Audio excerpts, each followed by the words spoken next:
Hey everyone, I'm Camila, and I want to tell you about my life. I grew up without a lot of money, but my husband Jackson had a totally different childhood. His family was rich, and he even started his own successful business. I have a good job too, but I still feel connected to my middle-class background. The only problem is my mother-in-law Addison. Dealing with Addison was like trying to navigate through a storm. But Jackson's dad, Grayson, was great. Addison, though, enjoyed putting me down and making me feel small about my family's money situation. She'd criticize us in private and even in public. Jackson always had my back, but Addison's insults never stopped. It got so bad that I thought about leaving Jackson because I didn't want to deal with his family anymore. But Jackson's love and support kept me going. He was amazing, unlike his mom. With time, I got better at handling Addison's behavior. So when she showed up with a flashy wedding dress right after we booked the venue, it didn't surprise me. She proudly showed off the dress, asking us what we thought. Isn't it amazing? It's from that fancy bridal shop you guys couldn't afford with your wedding budget, she said, not hiding her dislike. When I mentioned that her dress was too fancy for the occasion, she glared at me, clearly upset. I felt really uncomfortable then, not knowing how to handle her extravagant behavior, especially since Jackson and I were planning a simple wedding with just 60 guests to save money. We didn't want to spend too much, so I found a simple wedding dress that fit our budget. But Addison's dress was way too flashy. It was so extravagant that it would definitely steal the spotlight from me at my own wedding. It was obvious she picked it on purpose, knowing it would make a big statement. When I gently suggested she wear something else, Addison got really mad. How dare you tell me what to wear? I spent $125,000 on this dress. Do you really think I'd waste that money? I'm wearing it, no questions asked. Jackson tried to step in, saying, Mom, listen to Camila. That dress isn't right for our small wedding. Please pick something more suitable. But Addison wouldn't change her mind. No way, Jackson. I love this dress. I'm not settling for some random dress like your wife.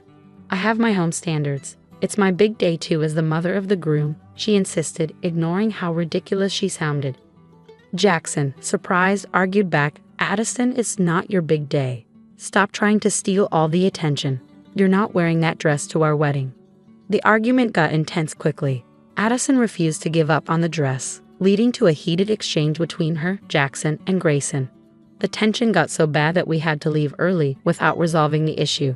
Jackson was frustrated, saying, I can't believe my mom would do this.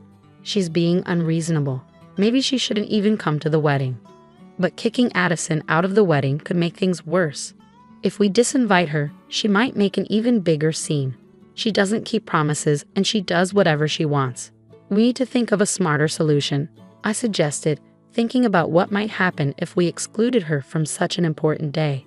Jackson was frustrated too, admitting how badly his mother had treated my family and me over the years. I'm tired of her insults and disrespect. It has to stop. She can't ruin our wedding. So we agreed. We needed a plan that would keep Addison from causing trouble without making her suspicious or angry. As time passed, Addison stuck to her decision, leaving us to plan carefully to keep our wedding focused on our love, not her showing off. We all agreed that we needed a smart plan to handle the situation. So Jackson, Grayson, and I got together to figure it out. We were tired of her disruptions and all wanted to make sure she didn't take over our wedding.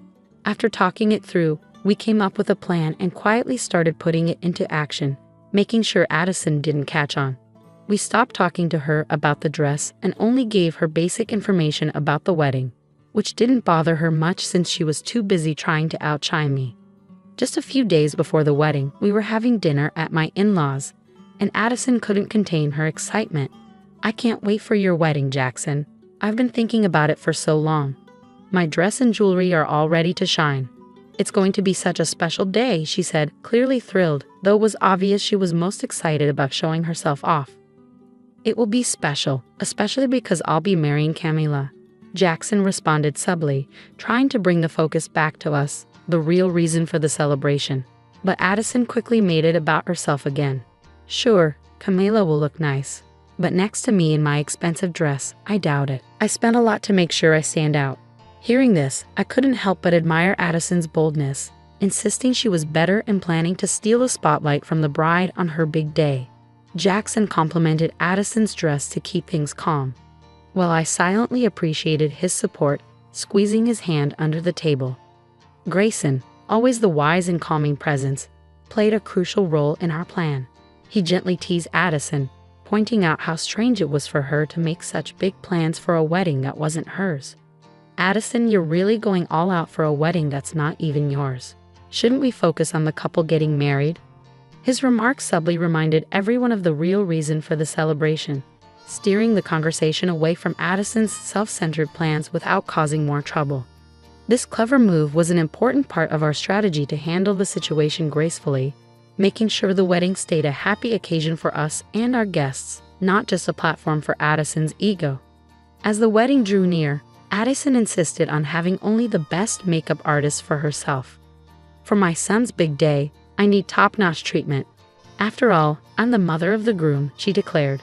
She was determined not to mingle with guests she felt were beneath her, especially while wearing her expensive jewelry, fearing it might get stolen by those unfamiliar with such luxury. Grayson had a clever idea. "Why not get ready at home? It's safer and more comfortable, especially with all your plans," he suggested. Addison loved the idea of making a grand entrance and praised Grayson's thoughtfulness, unaware of our hidden agenda.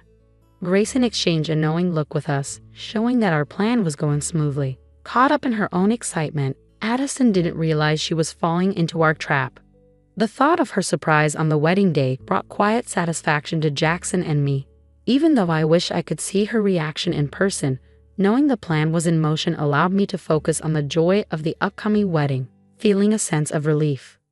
While there was a slight worry about the plan being discovered, Jackson and our supportive friends helped ease those concerns.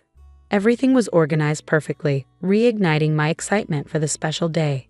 After months of stress, I felt genuinely thrilled about our wedding for the first time in a while. It was shaping up to be a celebration of our love, free from any outside drama. As the wedding morning arrived, bright and beautiful, it felt like the start of a new chapter we had been eagerly waiting for. The weather was perfect, adding to the joy of the day. Grayson, my amazing father-in-law, was the first to arrive at the venue, well before the rest of us. He stopped by to check on me, and despite my nerves, he'd assured me that everything was going according to plan. "Don't worry, dear," he reassured me, explaining his early arrival was due to Addison's difficult behavior. "Her makeup artist won't be here for another hour. We have plenty of time." I felt immensely grateful for Grayson's support.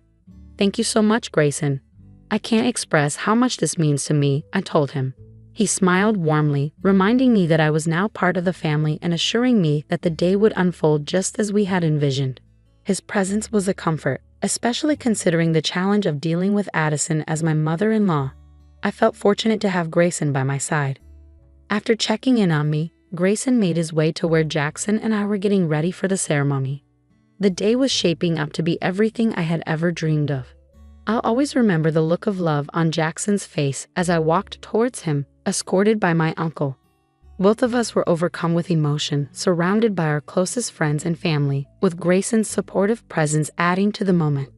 As for Addison, her grand entrance didn't go as planned.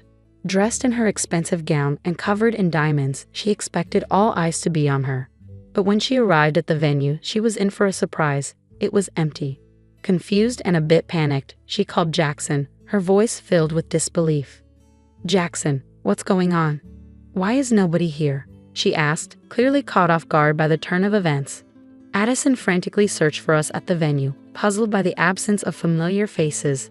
Jackson broke the news. She wasn't at the right place because she hadn't been invited to the real wedding. Her confusion quickly turned to disbelief, eliciting laughter and amusement from our side. Even Grayson struggled to contain his laughter, finding the situation quite amusing. As Addison pressed for answers, insisting she was speaking with Jackson and not me, her confusion grew deeper. Jackson calmly explained that although the venue she was at had been booked initially, we had chosen a different location for our ceremony. Learning that the wedding had already happened without her left Addison in disbelief, questioning why she hadn't been informed earlier. Jackson, growing impatient, pointed out that her exclusion was intentional, a decision made to prevent the disruptions her presence might cause. Despite his explanation, Addison couldn't believe that her own son would go to such lengths to keep her from his wedding. The conversation heated up as Jackson confronted her about the unnecessary drama surrounding her dress and her attempts to steal the spotlight from the bride. His firm stance surprised Addison, who struggled to come to terms with the consequences of her actions. Jackson's firm assertion that the day belonged to him and his wife, not to his mother, marked a clear end to the dispute, highlighting the significance of the occasion for the couple over any individual's desire for attention. Jackson emphasized that he would no longer tolerate Addison's disruptive behavior, making it clear that the wedding day was about him and his wife, not anyone else. After delivering this message, he ended the call. Despite Addison's continued attempts to reach him and multiple calls to Grayson, we went on to celebrate our reception surrounded by loved ones, undisturbed by the unfolding drama. During a moment alone, I noticed a call from Addison on my phone. Preparing myself, I answered, only to be met with accusations and insults. She blamed me for her exclusion from the wedding, accusing me of manipulating her son and labeling me a gold digger, envious of her potential to outshine me on my own wedding day. I calmly refuted her claims with facts, explaining that Jackson makes his own decisions based on what he believes is right, and his choice to exclude her was his own, though I did not try to influence him. Undeterred, Addison threatened to crash the reception, claiming she was already outside. I brushed off her threats with a mix of disbelief and indifference, reassuring her that she would find no support here. Returning to the reception, I braced myself for whatever scene might unfold. As expected, Addison's attempt to enter the venue quickly escalated. Dressed in her extravagant gown and denied entry by security, she epitomized frustration and entitlement, her actions bordering on the absurd. Rather than garnering sympathy, this spectacle only reaffirmed our decision to keep her away from our celebration. The guests, aware of the situation, rallied behind us, leaving no room for Addison's theatrics to disrupt our special day. Her attempt to steal the spotlight didn't end in triumph, but in a public display of her own making, starkly contrasting with the joy and unity inside. The disturbance Addison caused outside the venue quickly caught the attention of our guests, prompting everyone to witness the source of the commotion. When Jackson came across his mother causing a scene, his frustration reached its peak. He confronted her, dismayed by her refusal to respect his wishes and her insistence on blaming his wife. "Mom, what are you doing here? I clearly told you that you weren't invited. Why can't you understand that?" Jackson's patience wore thin as Addison played the victim, accusing him of being manipulated by his wife, whom she labeled as jealous. "Mom, listen to yourself. My wife isn't the problem here. It's you, trying to overshadow her with that extravagant dress and jewelry. You knew she had a modest budget. Your actions were meant to belittle her," Jackson argued, hoping to make her realize the selfishness of her behavior. Addison, seeking support, turned to Grayson, hoping he would defend her actions. But Grayson, equally shocked by her behavior, stood by Jackson. "That dress isn't just any dress, Addison. It's practically a wedding gown. How can you not see how inappropriate your actions are? Look around, no one agrees with you," Grayson pointed out, his disappointment clear. Addison's attempt to justify her choice by insulting Camila's family and guests only made the situation worse. "They don't get it because they're from a different background," she argued, clinging to her misguided beliefs about maintaining her supposed class. But Grayson had had enough. "That's it, Addison. I won't let you insult my daughter-in-law and her family any longer. You've crossed the line this time," he declared, standing firm against her unfounded accusations and sense of entitlement. The conflict highlighted the sharp contrast between Addison's self-centeredness and the united front presented by Jackson, Grayson, and the supportive guests. Her attempt to crash the wedding, instead of gaining sympathy, only reinforced her isolation and confirmed the wisdom of excluding her from the ceremony. Grayson's firm defense of my family was a powerful moment for me, showing the depth of support and love I had found within Jackson's family, despite Addison's disruptive presence. This act of solidarity, affirming me as part of the family, was deeply touching, bringing me close to tears. It strengthened my belief that choosing to align my life with Jackson and his family, separate from Addison, was one of the best decisions I had ever made. Shocked and angry at Grayson's rebuke, Addison couldn't understand how her husband could speak against her, especially to defend what she saw as outsiders. She held tight to her beliefs of being superior, criticizing the wedding and our union. But Grayson's response was surprising and definitive. He expressed regret not for our wedding, but for his own with Addison, admitting their marriage was a mistake due to her unbearable behavior. Then he announced his intention to divorce her, leaving Addison speechless. Grayson wasn't alone in his decision. Jackson also cut ties with his mother, prioritizing the well-being of his wife and their future together over Addison's toxic influence. This decision showed a commitment to shield our new family from further turmoil. Addison was shocked and disbelieving. Her reliance on Grayson and Jackson for financial support had been a pillar of her extravagant lifestyle.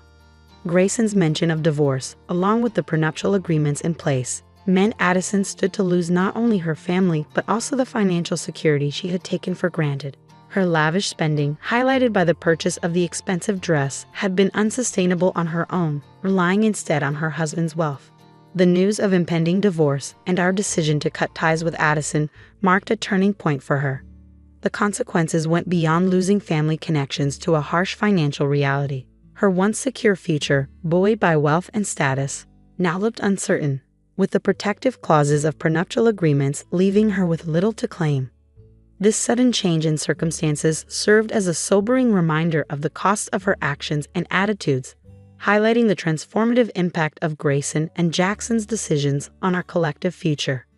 Jackson, Grayson, and I had discussed the situation thoroughly, recognizing the need to set boundaries to protect our new family. Grayson had been considering separation from Addison due to long-standing unhappiness, while Jackson and I were determined to shield our relationship from her toxic influence. Addison, taken aback by the realization that her actions had real consequences, had to face the fallout publicly. Her pleas for leniency, framed as an overreaction to a single dress incident, were met with firm rebuttals. It was evident to everyone, especially Jackson and Grayson, that her behavior went far beyond one incident. They pointed out her consistent mistreatment of me as the underlying problem, dismissing her claims of unfairness as baseless. In a last-ditch effort to gain sympathy, Addison turned to me with tears, pleading for forgiveness. She clung to me, painting herself as a remorseful victim of circumstances. Yet her plea lacked sincerity. It quickly turned sour as she resumed name-calling and accused me of tearing her family apart. Her abrupt shift from fake remorse to open hostility only reinforced our decision to distance ourselves from her. Her failure to offer a genuine apology or acknowledge the impact of her actions further alienated her, not just from me but from everyone present. The guests, initially watching quietly, grew increasingly disapproving as Addison's true colors emerged once more. This scene marked a significant moment for our family. It wasn't just about keeping Addison at arm's length. It was about reaffirming our commitment to respect, unity, and the well-being of our shared future. Addison's failed attempt to reconcile, quickly overshadowed by her return to blame and manipulation, only strengthened our determination. The way forward was evident, marked by a united stance against toxicity and a shared commitment to nurturing a supportive and loving environment free from past grievances. Jackson acted swiftly. Without allowing Addison a chance to argue, he instructed security to escort her out. Meanwhile, both sides of the family and our friends openly criticized her behavior. It was a moment of validation as we watched her being escorted away, allowing us to resume our celebration surrounded by genuine supporters. The very next day, Grayson took decisive action. He returned home only to inform Addison to leave their shared residence and had his lawyers serve her with divorce papers. Her attempts to sway Grayson with tears, screams, and threats in front of the lawyer were futile. When she attempted to approach us, seeking an ally or a way to disrupt our peace, we made a conscious choice not to engage, safeguarding our new life together from her drama. Our phones and social media became Addison-free zones, eliminating any avenue for her to reach out. As for Addison's outcome, it was swift and fair. The divorce left her in financial hardship, her attempts at manipulation proving futile. Her pleas for help went unanswered, forcing her to face the consequences of her actions alone. Eventually, she returned to her hometown, hoping to rebuild her life and reputation, seeking employment and a fresh start. These developments brought us profound relief and closure. With Addison's turbulent influence no longer present, our lives thrived. We hope she finds a path forward that keeps her away from us, allowing us to move on from this chapter without further discord. Hi there, I'm Ava. I work as an insurance agent, a job that keeps me glued to my desk or on the phone most days. I live in a cozy house that my grandma left me when she passed. It's a bit old-fashioned, but filled with memories and comfort. My life's pretty routine: work, home, a bit of gardening, and then some more work. Dating?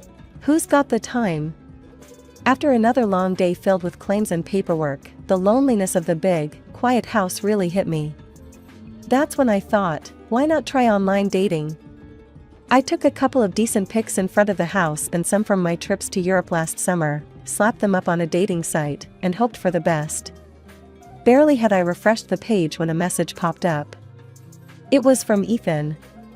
His profile showed a guy with a confident smile, standing in a garage full of cars. The caption said he ran his own car repair shop. Just my type, a guy who knew how to handle tools. We hit it off right from our first chat. Ethan was straightforward, no airs about him.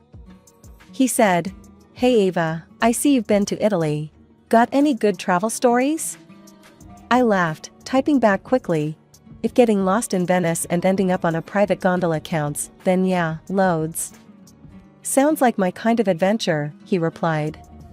And just like that, we kept messaging back and forth. He had a sense of humor that made even a bad day good. Our first date was at a local diner. Nothing fancy, just good burgers and fries. When I saw him waiting outside, leaning against his beat-up truck, he waved and grinned. It was easy to smile back. The conversation flowed as smoothly as the milkshakes we ordered. Ethan was all about his shop and the cars, and I shared tales from the insurance battlefield. But when he talked about his family, his tone changed a bit. "I owe a lot to my mom, you know? She raised me by herself." I didn't think much of it then. I was too caught up in his stories, his laughter, and the way his eyes lit up when he talked about his latest car restoration. By the end of the evening, I was glad I took the plunge into online dating. Ethan was a breath of fresh air, someone who seemed genuinely into the things I cared about. We made plans to meet again, and I went home feeling something I hadn't in a while: excitement. The more we dated, the closer we got, and it didn't take long before we were talking about a future together. He was easy to love, with his quick smiles, and the way he'd fix anything that broke around my house, just like he promised. But as our wedding day neared, Ethan dropped a bit of a bombshell on me. "You know, Ava, my mom and I are really close," he said one evening as we were scrolling through potential wedding venues on his laptop. "I mean, she's pretty much my best friend." I smiled, finding his devotion sweet. "That's really nice, Ethan. It's good to see a man who cares about his family." "Yeah, she's been through a lot, just us two for so many years. She means the world to me." He glanced at me, maybe checking to see if I was okay with this level of attachment.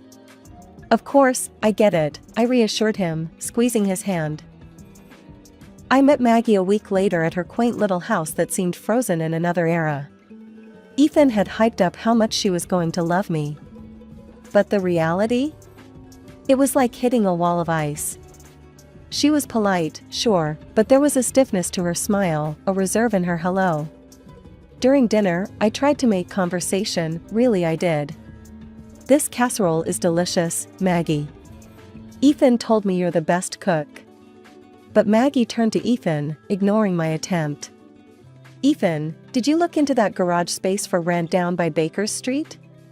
I sat there, stirring my food around the plate, feeling more like a spectator than a part of the family.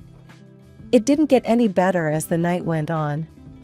Each attempt I made to draw her out was met with brief answers and swift diversions back to Ethan. On our drive home, I couldn't help but express my frustration. "Does your mom not like me?" I felt like she didn't really want to talk to me at all tonight. Ethan was quick to defend her. "Nah, she's just not very good with new people. Give her time, she'll warm up to you."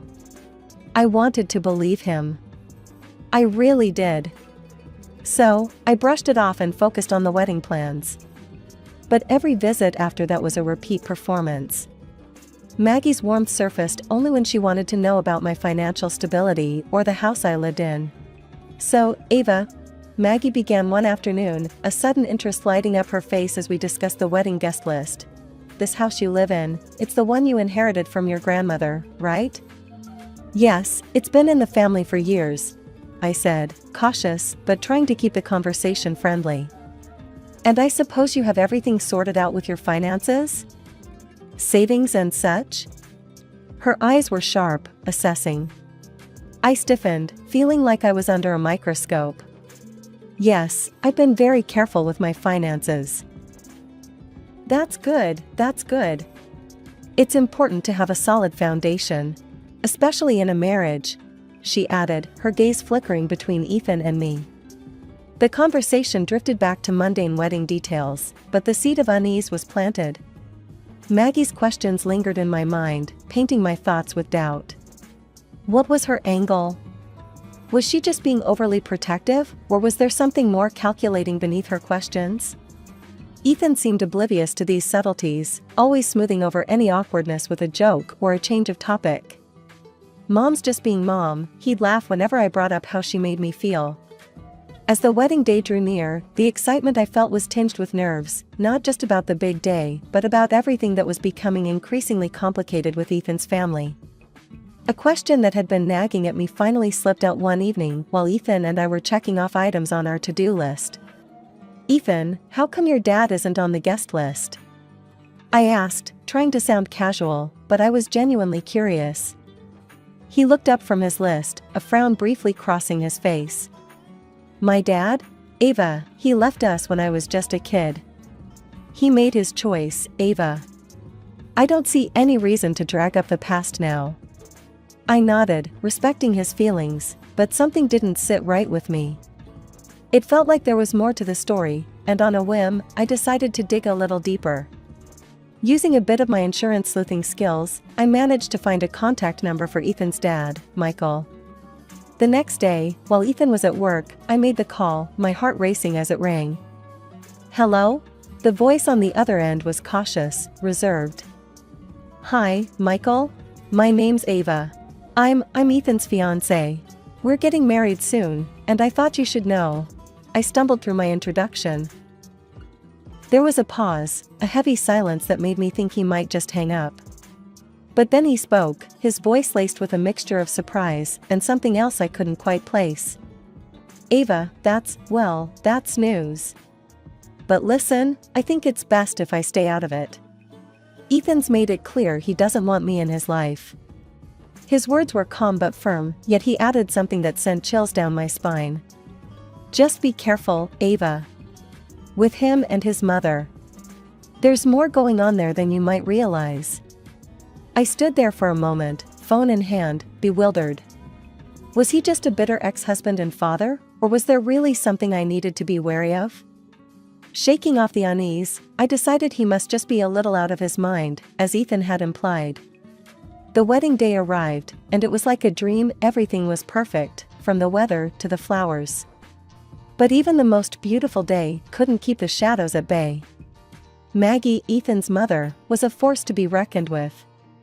From the moment the ceremony started, she was ever present, hovering close to Ethan, adjusting his tie, whispering in his ear. At the reception, I hoped we could finally have our moment, but Maggie had other plans.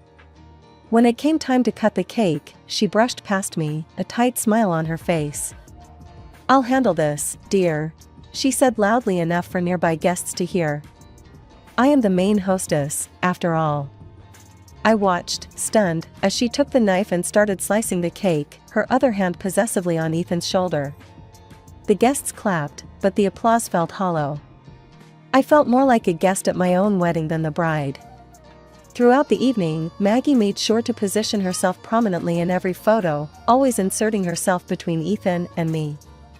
Her laughter was forced, her joy seemingly more about her victory in maintaining control than about our happiness. Ethan and I settled into my grandmother's house. Everything was going smoothly, or so I thought, until the dynamic shifted dramatically with Maggie's regular intrusions. Every weekend, we'd go over to Maggie's for dinner, and it was like stepping into a minefield. She was all sweet smiles to Ethan while serving up a side of snide remarks to me. "Ava, try the roast. You might learn a thing or two about cooking, she'd say, her voice dripping with a sarcasm that made my skin crawl. Ethan would just chuckle, clueless, or maybe just unwilling to catch the barbs. Mom's right. Nobody cooks like her. He'd laugh, completely missing the tension. One Sunday, as she filled Ethan's plate with a heap of mashed potatoes, she shot me a look that could chill coffee. Darling, make sure Ava takes some notes. She might finally get it right. Ethan roared with laughter, not seeing the hurt in my eyes. Good one, Mom. 3 months into our marriage, I came home from work to find Maggie on my doorstep, her suitcases piled beside her like some fortress wall. Ava, dear, I'm feeling unwell, and it's just not safe for me to be alone anymore. I hope you don't mind if I stay here for a while. Before I could even process the request, Ethan came rushing over, wrapping his arms around her. Of course, Mom. You're always welcome here. Just like that, she moved in. It was as if I had no say in my own home. Maggie took over the house with an iron fist and a velvet glove for Ethan. She did nothing around the house, claiming her health was too frail, leaving me to pick up the slack. My home quickly felt more like a prison, and Maggie was the warden. In the evenings, the living room turned into their private club. They'd watch TV together while I was left to my own devices, feeling more like a ghost than a wife in my own home. Weekends were even worse. They'd go shopping without me, as if I didn't exist. One evening, I gathered my courage at dinner. As we sat at the table, I tried to keep my voice steady. Maggie, do you have any idea when you might be feeling better? To maybe go back home? The room fell deathly silent. Ethan's fork clattered to his plate as he stared at me, his face contorting in anger. Are you trying to kick my mom out? He exploded, his voice filling the room with a cold fury I hadn't seen before. No, Ethan, that's not what I meant. I was just asking because. But he didn't let me finish. He stormed off to his room, slamming the door behind him. Maggie sat there, a smug smile playing on her lips, her eyes gleaming with triumph. Looks like you put your foot in it, dear, she taunted, her voice low and menacing. I sat there, stunned and alone, the clinking of cutlery echoing my shaking hands. What was happening? How had my life turned into this nightmare? One morning, I was pulling out my favorite blouse for work when I noticed it looked off. The color was faded, the fabric rough, and the seams slightly torn. Puzzled, I dug through my wardrobe and found more of my clothes in similar states of ruin. That's odd, I muttered to myself, examining a particularly discolored sweater. Maggie, who was always buzzing around, chimed in with a too-sweet tone. Oh, dear, that's my fault. I mixed up the laundry last week, must have used the wrong detergent. You know how it is, these things happen. Her words dripped with faux concern, but the glint in her eyes said otherwise. It was clear, this was no accident. This was on purpose. And sure enough, none of Ethan's clothes showed any signs of damage. When I confronted Ethan about it later that day, his reaction was dismissive at best. You know how Mom is. She's getting older, mistakes happen. Looks like you're not taking good enough care of your stuff, Ava. His words stung, and I felt a cold realization settling in. I was alone in this. As days turned into weeks, more of my things started to mysteriously deteriorate. My favorite lipstick found smashed, my skincare creams diluted, Maggie's tactics grew bolder. The strain was unbearable, and one evening, I couldn't hold it in any longer. Ethan, this can't be a coincidence anymore. Your mother, she's doing this on purpose. She's ruining my things. I exclaimed, my voice tinged with desperation. He looked at me, his expression unreadable. Then, after a moment, he sighed. Look, Ava, maybe you need a break from all this stress. Hey, I know, I've got just the thing. I got us a gift, a weekend trip, a mountain hike. It'll be good for you. My heart lifted at the idea. Really? Just the two of us? That sounds wonderful, Ethan. His face shifted uncomfortably. Well, actually, I was thinking, it could be a great chance for you and Mom to patch things up.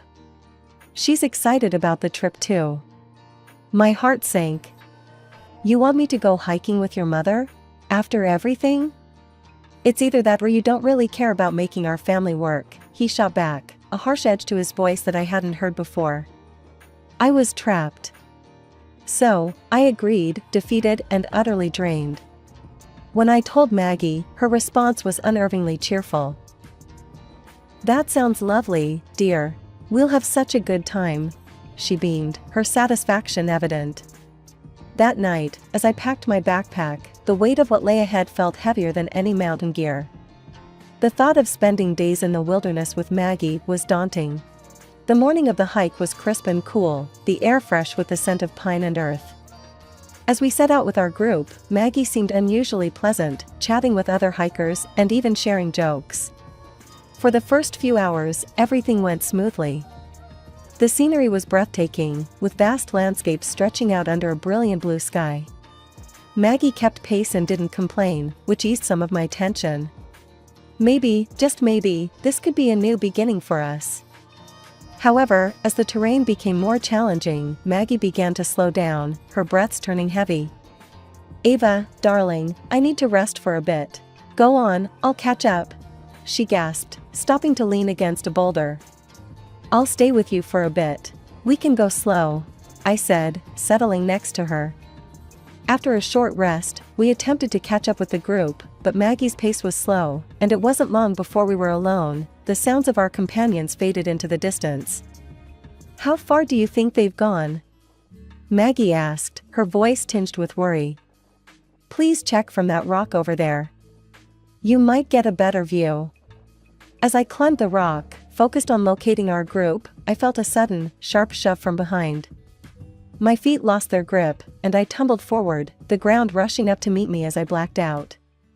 When I regained consciousness, the pain hit me like a wave. My arms were scraped and bruised, throbbing with each heartbeat. Worse, my leg was twisted at an odd angle, pain flaring with even the slightest movement. Panic set in as I realized Maggie was gone, along with my backpack that had my phone, water, and food. Maggie! I screamed, hoping she was nearby, that this was some terrible mistake. But there was no answer, just the rustle of leaves and the distant call of a bird. As dusk approached, I knew I couldn't stay on the ground, the risk of wild animals was too real. Wincing with every movement, I managed to pull myself onto a large rock, where I spent a chilling, miserable night, shivering and waiting for dawn. At first light, I forced myself off the rock, pain shooting through my leg. I had to find our trail, had to get back to where the bus would meet us. Every step was agony, but the thought of being left behind drove me forward. Hours passed, each one a test of my will. Finally, I heard voices. A group of hikers appeared like a mirage through my tears of pain and relief. Help, please, I need help, I cried out, my voice hoarse. They didn't waste time with more questions. One of them radioed for help while the others made me as comfortable as they could. Eventually, rescue services arrived, and I was transported to a hospital, the pain a constant companion. I woke up to the sterile whiteness of the hospital room, the beeping of machines punctuating the silence. My injuries ached, but the pain was dulled by relief. I was alive, rescued, and far from the perilous cold of the mountain. Tears of happiness rolled down my cheeks, not just from the pain, but from the sheer joy of survival. With trembling fingers, I reached for the phone on the bedside table. My first call was to Ethan. My heart pounded as I dialed the number from memory, rehearsing the words in my mind. He needed to know the truth about his mother, about what happened. Ethan, it's me, I started, my voice quivering. I need to tell you something important. Your mom, she pushed me off a rock and left me there. His response came fast and fierce, a torrent of anger that I hadn't anticipated. You're lying, he yelled into the phone. My mom told me everything. She said you abandoned her up there and faked your injuries. How could you accuse her of such a thing? I'm not lying, Ethan. It's the truth. She left me there alone. My plea cracked with emotion. You're just trying to tear us apart. I can't believe you'd stoop this low. You know what? I don't want to see you. I want a divorce."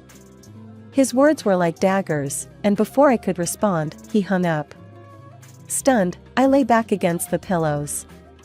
His words echoed in my mind, a harsh reminder of the tangled web I was caught in. As I processed the shock, a thought surfaced, the warnings from Ethan's father, Michael. Maybe he would understand, maybe he could help. I found his number and dialed with shaky hands. "Michael, it's Ava. I need to talk to you, it's urgent," I said as soon as he answered. He was at the hospital within the hour, his expression grave. We sat in the small, cramped space of the hospital room, and I told him everything. Michael listened intently, his brow furrowed in concern. When I finished, he sighed deeply. "I've always known she was too attached to Ethan, but this is something else. She once tried to harm me too, did something to my car brakes. Wanted Ethan to have everything. Why didn't you go to the police?" I asked, my voice barely above a whisper. "I had no proof, just suspicions. Nothing concrete enough to take to the authorities," he explained, his voice heavy with regret. "We need to do something, Michael. We can't let her get away with this," I insisted, the resolve hardening in my voice. That night, lying in the dim glow of the hospital room, I called my mother. It took some persuasion, but she agreed to play a part in the plan we were forming. "Mom, just casually mention to Ethan that I'm dying. Say the injuries were worse than they thought," I instructed her, my voice low. The morning after my call with my mother, the hospital room's door swung open. I braced myself as Ethan and Maggie strode in, their faces a mix of faux concern and barely concealed eagerness. I lay there, my breathing shallow, feigning the brink of death as we had planned. "Oh, Ava, you look terrible," Maggie said, her voice dripping with fake sympathy, but her eyes glinting with something akin to triumph. I moaned weakly, keeping my eyes half closed as Ethan hovered by the bedside, his expression conflicted but mostly impatient. Maggie leaned closer, lowering her voice, but not enough. "Everything's going as planned, Ethan. Soon, all this, her house, her money, it'll all be yours." Ethan glanced around nervously before kissing his mother on the cheek. "I'm so tired of all this drama," he muttered. "It'd be easier if she just went quickly." My heart pounded at their words, a mixture of fear and fury coursing through me, but I held still, waiting for the final piece to fall into place. And to think, Maggie chuckled quietly, her cold breath brushing my face. It was so easy to push her off that cliff. She actually thought I was tired. And when I told the others she'd gone back on another bus, they believed it. That was the moment Michael chose to enter, his timing perfect. "Got all that, have you?" he announced loudly, holding up his phone, which had been recording their conversation. The color drained from Ethan and Maggie's faces as they realized what had happened. Ethan's mouth opened and closed, no sound coming out, while Maggie's initial shock quickly morphed into a scowl. She made a move as if to snatch the phone, but Michael stepped back, blocking her path. "The police are on their way," Michael stated firmly. I sat up then, throwing off the guise of weakness. "And here's something else for you," I said, holding out the divorce papers to Ethan. His shock turned to horror as he took the documents, his hands shaking. "You'll pay for everything. All of it," I said, my voice stronger than I felt. Ethan turned to his father, desperation in his voice. "You can't let them lock me up, Dad. You'd have no one left." Michael's expression was one of utter disdain. "Actually, I will have someone. Ava's pregnant. And I will make sure my grandchild and Ava have everything they need." The revelation hit everyone like a bolt. Ethan staggered as if struck, his face ashen, while Maggie's eyes widened in disbelief. Before more could be said, the police arrived. They listened briefly to Michael's explanation, checked his recording, and then handcuffed Ethan and Maggie. As they were led away, the reality of their situation finally seemed to dawn on them. In the months that followed, the trial was swift. The evidence was undeniable, and both Ethan and his mother were sentenced to significant terms. The house became peaceful again, and with Michael's support, I prepared for the new life I was about to bring into the world. When my son was born, it was with a sense of relief and renewal. Michael was there, beaming, as he held his grandson for the first time. "He's going to have a good life," he promised, and I believed him.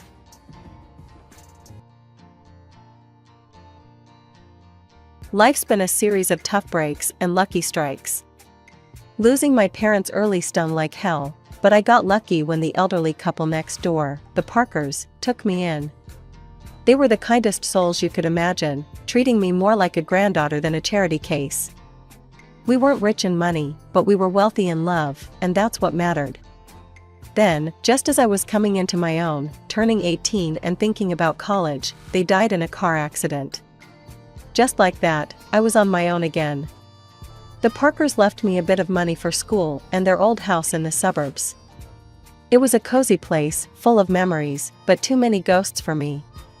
So, I sold it and bought a small apartment in the city near the college where I'd enrolled to study financial management. It felt good, having a plan, moving forward. Classes were tough but interesting, and I threw myself into learning everything about numbers and markets. After college, I landed a decent job. Daytimes were packed with work, and I was doing all right, but nights were another story. The city felt lonelier than it should for a place so full. That's when I met Tom at a friend's party. He was loud, funny, and didn't care who knew it. His energy was infectious, and we hit it off from the moment he bumped into me, spilling my drink. "Hey, watch it." I snapped, more out of surprise than anger. "Whoa, my bad. Let me make it up to you. What were you drinking?" Tom grinned, unapologetically charming. "Beer, just beer," I said, trying not to smile too easily. "2 beers coming right up," he shouted over the music, heading to the makeshift bar. That was Tom all over, simple, straightforward, and no fuss. We spent the whole night talking about everything and nothing. It turned out we both loved old movies and hated sushi. It was easy, talking to him, and by the time the party was winding down, I didn't want to say goodbye. A year later, he proposed. No dramatic gestures, just him, me, and a ring he fumbled out of his pocket while we were watching TV. "Marry me," he told, holding the ring so tightly I thought he might crush it. I laughed. I actually laughed, not because it was funny, but because it was so typical of us, so perfectly imperfect.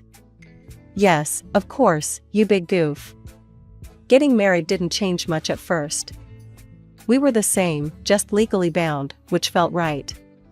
We settled into life together in my small city apartment, still close to the hustle, but now with someone to share the quiet moments.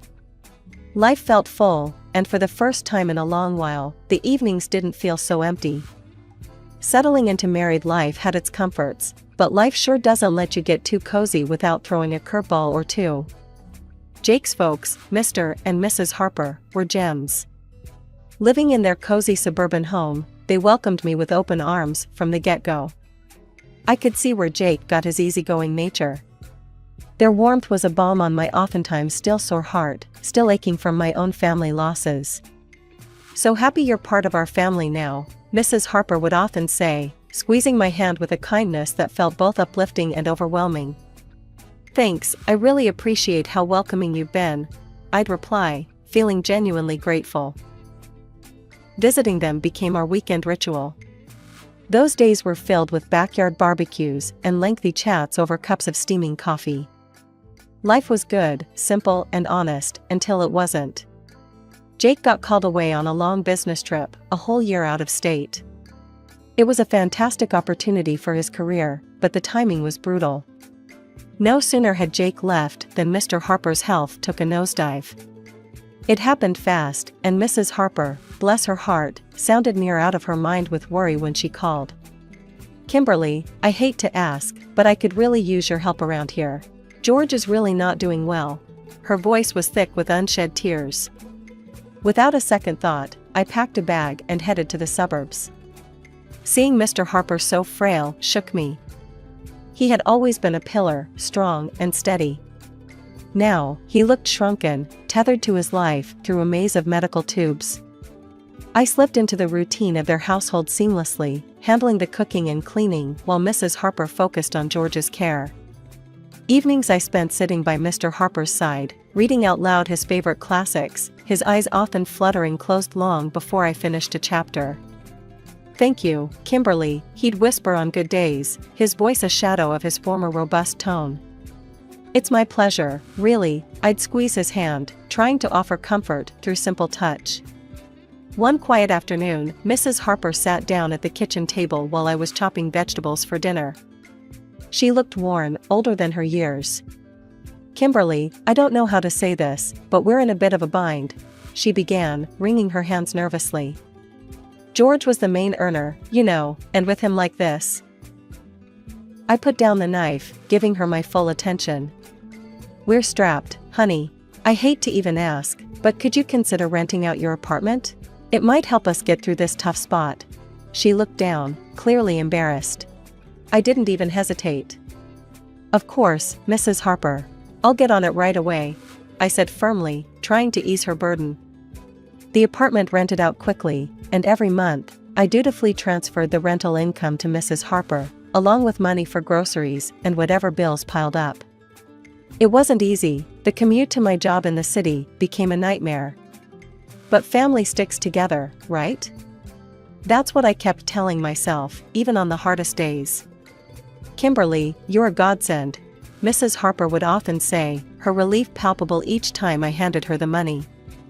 "It's what family does," I'd respond, though some nights, as I lay in the guest room listening to the distant sounds of sirens from the city, I couldn't help but feel the weight of the world on my shoulders. Jake's calls were my only respite, his voice a tether to another life. "How's it going, Kim? You holding up okay?" His concern was always evident, even through the static of long-distance calls. "We're managing. Don't worry about us." I'd forced cheerfulness into my voice, not wanting to add to his stress. Life in the Harper household took a drastic turn when Susan, Mrs. Harper's daughter from her first marriage, showed up unexpectedly. The vibe shifted immediately. She had that kind of presence, like a cold breeze that sneaks under the door. I never really knew Susan well, but I'd heard enough from Jake and even glimpsed her frosty relationship with Mr. Harper during brief, tense visits. My days had already stretched thin, juggling long commutes to work and caring for Mr. Harper, who was now bedridden and fading fast. Susan's arrival, however, added a whole new layer of tension. It was clear she was here to stay, making herself at home as if she owned the place. One evening, after a particularly grueling day, Mr. Harper beckoned me to his side with a weak gesture. His voice was a hoarse whisper, strained and urgent. "Kimberly, you need to watch out for Susan. She's a very bad person." I leaned closer, the gravity in his tone pulling a knot tight in my stomach. "I understand, Mr. Harper. I'll be careful," I promised, though I wasn't exactly sure what I was promising against. True to Mr. Harper's warning, Susan wasted no time establishing her new regime. The first sign was when I found her in the kitchen one morning, her presence like a storm cloud over the breakfast nook. "Just so we're clear, I'm not here to play housemaid or chef for anyone," she declared, her tone sharp as she sipped her coffee, eyeing me like I was an intruder in her mother's kitchen. I was taken aback, but managed to keep my cool. "Okay, Susan. I've been handling things so far, and I can keep at it," I said, trying to keep the peace. "Good, because I don't plan on lifting a finger. This is Mom's house, after all," she snapped back, her eyes daring me to challenge her. From that day on, Susan made sure her presence was felt and not in a good way. She'd order takeout just for herself and her mother, leaving their empty boxes on the table for me to clean up. Her disdain wasn't subtle, and it stung, but I swallowed the bitterness, because Mr. Harper needed peace. "Kimberly, why don't you sit and eat with us tonight?" Mrs. Harper asked one evening, a rare moment of old warmth in her voice. Before I could respond, Susan cut in sharply. "Mom, Kimberly's been busy all day, she probably prefers eating later." Her words were coated with fake concern, but the message was clear, I wasn't welcome. The days grew heavier, my chores doubling as Susan's entitlement filled every corner of the house. I'd hear her late at night, whispering with her mother, turning her against me with poison words. Mrs. Harper, once so kind and understanding, started to change too, her looks colder, her thank yous fewer. A couple of weeks later, Mr. Harper was gone. The funeral was a solemn affair, with Jake flying in just in time to say his goodbyes. It was the first time in months we were together, and the relief of having him by my side was palpable. Yet, amidst the mourning, I noticed the air had shifted significantly at the Harper residence. Susan was on her best behavior, treating everyone with a forced politeness. "How's everything been while I've been gone?" Jake asked me quietly during a brief moment we had alone after the service. "Fine, everything's been fine," I lied, forcing a smile. I didn't want to burden him further, his grief was enough to handle. "You sure? You look a bit worn out," he pressed, his brow furrowed with concern. "It's just been busy, you know, helping out around here," I reassured him, avoiding his gaze. It wasn't the time to delve into the mess that was brewing beneath the surface. As soon as Jake left, Susan dropped her act. The mask of the dutiful sister was gone, replaced by the sneering, dismissive attitude I'd grown accustomed to. The dynamic in the house shifted drastically. Mrs. Harper, perhaps in her own throbbing grief, became distant and cold towards me. Commands replaced conversations, and I felt more like an intruder than a family member. Susan took over the household like she was the lady of the manor. Her reign was marked by disregard for anyone's feelings but her own.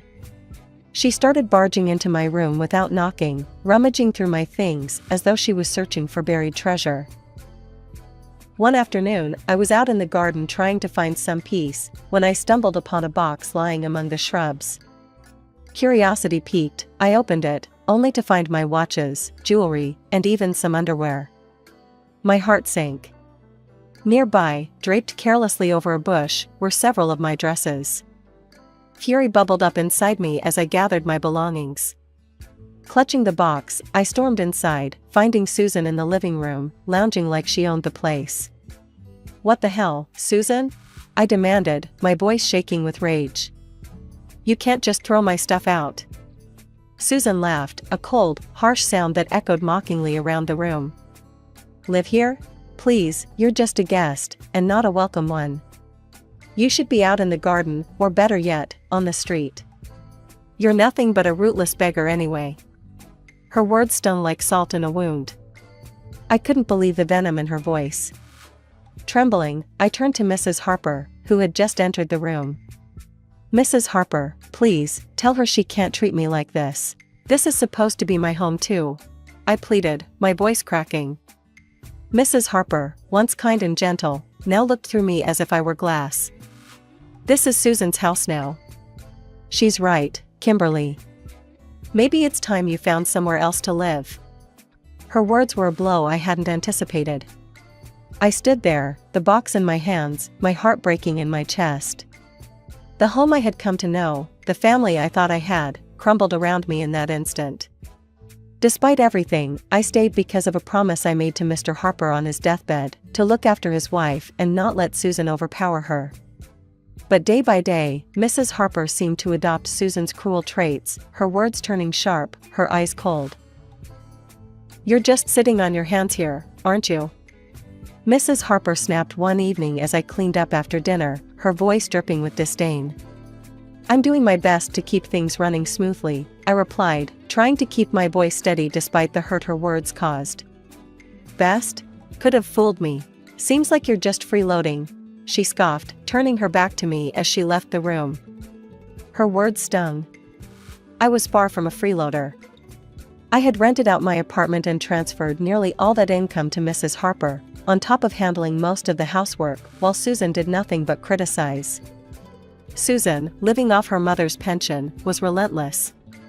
"Really, what did my brother even see in you?" she would taunt me nightly, her voice loud enough to carry through the thin walls. I'd bite my tongue, swallow the anger and frustration, and remind myself of the promise I made. But the atmosphere was suffocating, the house a minefield of hostility. One evening, coming home early from work, my world tilted on its axis. I walked in to hear Susan and Mrs. Harper in the middle of a heated discussion in the living room, not noticing my arrival. "We need to get her to sell that apartment of hers. You know how much we could use that money," Susan was saying, her tone greedy and calculating. "Yes, but how do we convince her? Kimberly's no fool, she won't just hand it over," Mrs. Harper replied, her voice a mix of frustration and greed. "Leave it to me, Mom. I'll sweet-talk her into it. Once she signs it over, we can finally live the way we deserve," Susan's words slithered through the air like a snake. Hearing them plot to strip me of my only financial security was a cold splash of reality. Fear gripped me. I couldn't stay, not anymore. My heart pounding, I slipped away to my room unnoticed. They were planning to rob me of everything. The decision was made right then, there was no staying after this. I hurriedly packed my essentials, my hands shaking. Every second in that house now felt like a countdown to disaster. I didn't bother with goodbyes, they didn't deserve them. Slipping out the back door, I ordered a taxi to the station. Sitting on the train to Jake's state, doubts swirled in my mind. Would Jake understand? Would he take their side? The uncertainty was crushing, but the fear of what might happen if I stayed was worse. I stared out the window, watching the landscape blur by, a mix of fear and resolve settling in my chest. When I arrived at Jake's place, his reaction was a cocktail of shock, relief, and a swirl of questions. His eyes widened as he opened the door to find me standing there, bag in hand, looking probably as frazzled as I felt. "Kimberly? What are you doing here? Is everything okay?" he asked, stepping aside to let me in. I hesitated, taking in the familiar, comforting sight of his temporary home. "No, Jake, everything's not okay. Not at all," I replied, my voice catching a bit. He led me to the couch, his expression now lined with worry. "Talk to me, babe. What happened?" I told him everything, starting from Susan's return, the worsening conditions at home, the financial manipulations, and the final straw, the plot to make me sell my apartment. I hadn't wanted to worry him before, didn't want to add to his stress while he was away working. Jake's face darkened with each word I spoke. By the time I finished, his fists were clenched, his jaw set hard. "Why didn't you tell me any of this before?" he asked, his voice a mix of anger and concern. "I didn't want to cause more trouble. I thought I could handle it," I admitted, feeling foolish now. "Kimberly, damn it, you shouldn't have to handle anything like that alone," he exploded, standing up to pace the room. "I can't believe my mom and Susan would treat you this way." He stopped and looked at me, his eyes intense. "I'm not letting anyone treat my wife like that. No way," he declared, pulling out his phone. I watched, heart pounding, as he dialed his mother. The phone barely rang twice before she picked up. I couldn't hear her words, but the stiffness in Jake's shoulders told me enough. "Mom, this has to stop. I know about everything, and I won't tolerate it. If Susan doesn't leave, and if you don't start treating Kimberly with respect, you can forget about us helping out anymore. No more money, no more nothing." Jake's voice was steel, not giving room for any argument. There was a brief, fiery exchange, then silence. Jake's hand tightened around the phone. "Fine, if that's your choice, then you've made mine," he said finally, and hung up. He turned to look at me, his expression softening. "Looks like it's just us now, babe. That's all we need," he said, coming over to wrap me in his arms. I leaned into him, the safety of his embrace fortifying me against the whirlwind of emotions.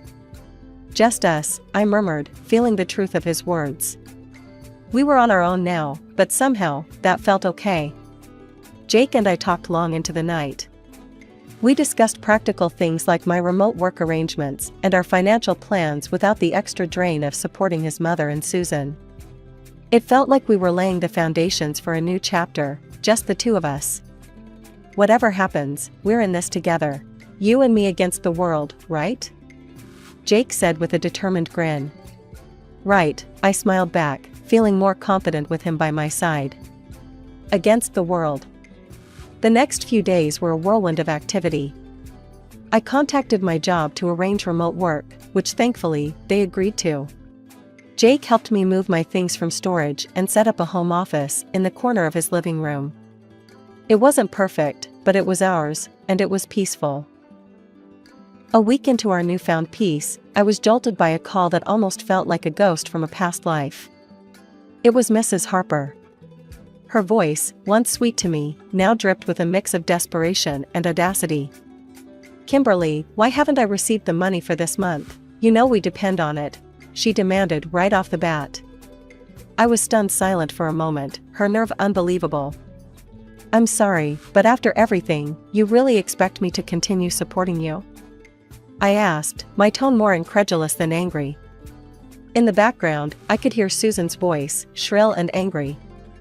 "She's just an ungrateful girl, Mom. Make her transfer the money." Taking a deep breath to calm my rising anger, I remembered the venomous words they had thrown at me, words that stung deep. "Mrs. Harper, Susan called me a rootless beggar, remember?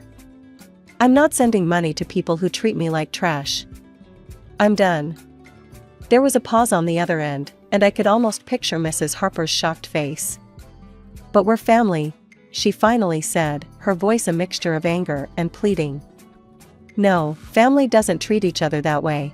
Goodbye, Mrs. Harper," I said firmly and hung up before she could respond. The call shook me, but Jake was right there, his support unwavering. "You did the right thing, Kimberly. It's time they learn to stand on their own," he reassured me, wrapping an arm around my shoulders. Not long after settling back into our hometown, another surprise came our way. I was pregnant. The news brought a joy we hadn't expected, and suddenly, the future seemed filled with possibilities. We decided it was time to sell my apartment and buy a small house in the suburbs, a place near a good school where our child could grow up. As we were planning our move, another call came, and again from Mrs. Harper. Her tone was different this time, desperate, almost pitiful. "Kimberly, I've made a mistake. Susan forced me to sell the house, took the money, and left me with nothing. Could I come and live with you and Jake?" Her voice was shaky, pleading. The request stunned me. After everything, this was a test of my resolve. "Mrs. Harper, you chose this path when you sided with Susan against us. You could have chosen differently," I said, my voice steady despite the turmoil inside. I know I've made mistakes, but you have a kind heart. Can't you forgive an old woman for her wrong choices?" she implored. I sighed, feeling a pang of pity but remembering the pain her choices had caused. "I forgave you long ago, but that doesn't mean I can let you back into my life. You need to live with the consequences of your actions, just as I have," I replied and ended the call. Then, with a resolute tap, I blocked her number. We moved forward with our plans, purchasing a quaint house with a little garden where our child could play. It was a lazy Sunday morning, the kind where you linger over coffee and the newspaper. I was flipping through the pages when a headline caught my eye: "Local woman arrested for massive fraud scheme." There, staring back at me from the paper, was Susan, handcuffed and looking defeated. I couldn't help the mix of shock and, admittedly, a slight vindication that washed over me. "Look at this, Jake," I called out, holding up the newspaper for him to see.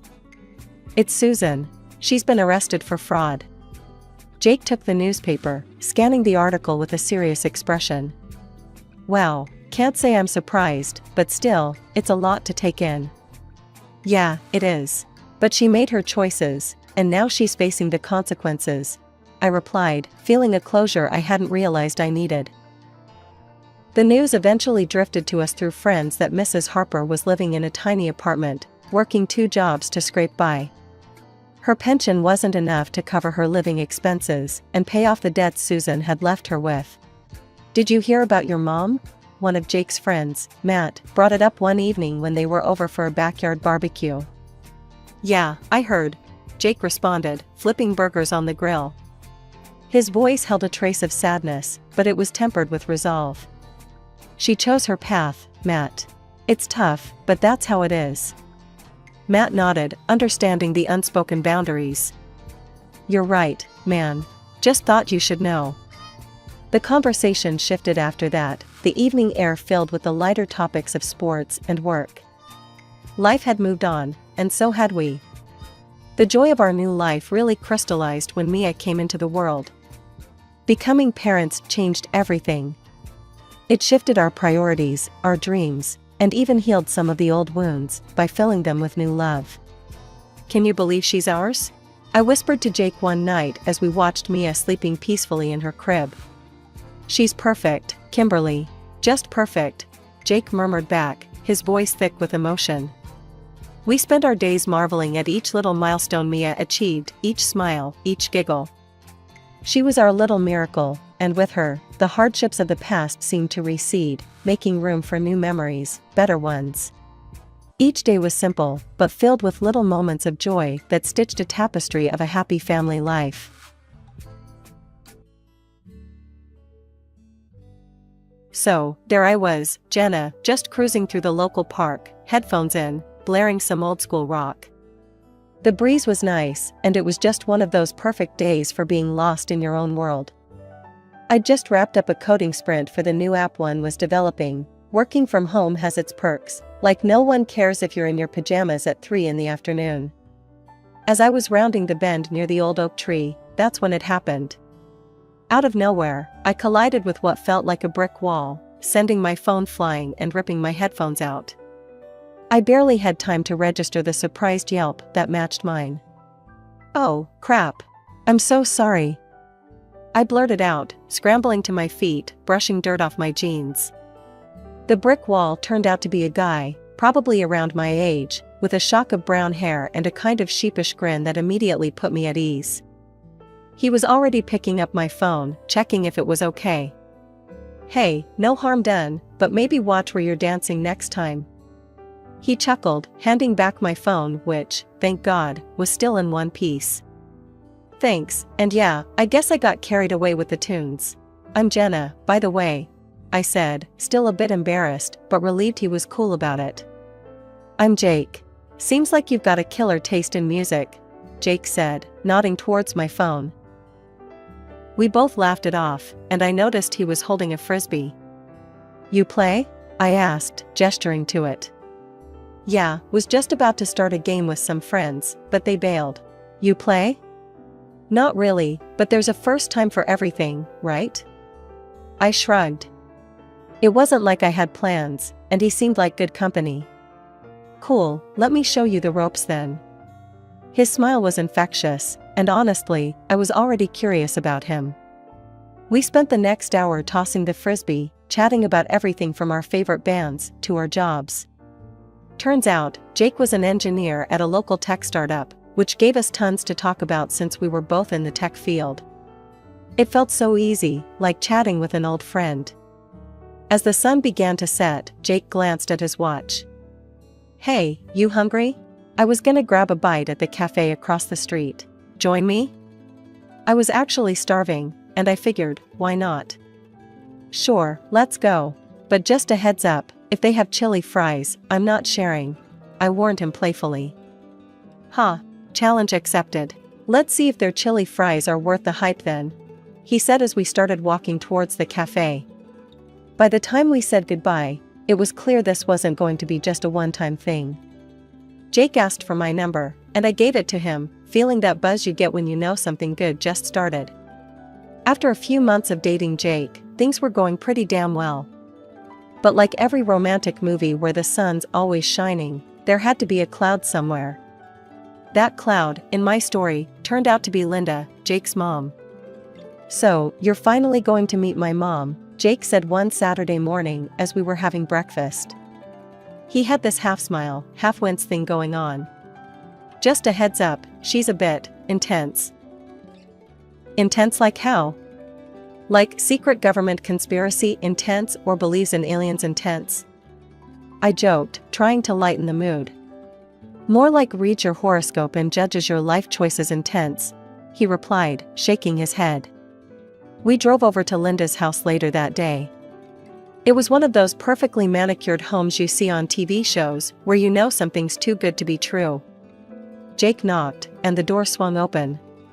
There she was, Linda, in all her glory, wearing a flowery dress that screamed, "I'm the boss here."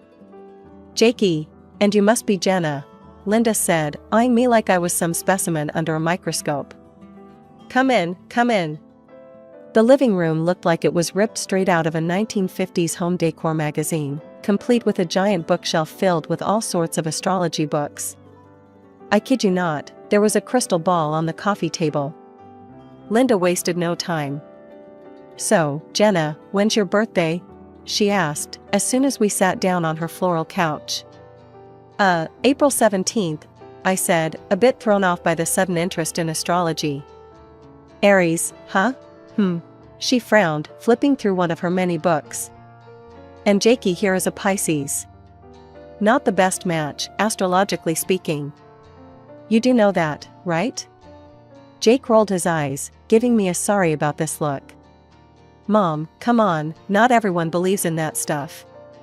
"But they should, especially when it comes to important life decisions," Linda shot back, giving me a sharp look. "You see, Jenna, Aries are headstrong and impulsive, and Pisces are dreamers, sensitive. It can lead to conflicts, you know." I wasn't sure how to respond. I mean, who goes full psychic mode 5 minutes after meeting someone? "Well, we've been getting along just fine so far," I managed to say, trying not to offend her but also standing my ground. Linda hummed disapprovingly, tapping her fingers on her astrology book. "We'll see about that. Life's not just about the good times, dear." The rest of the visit was pretty awkward.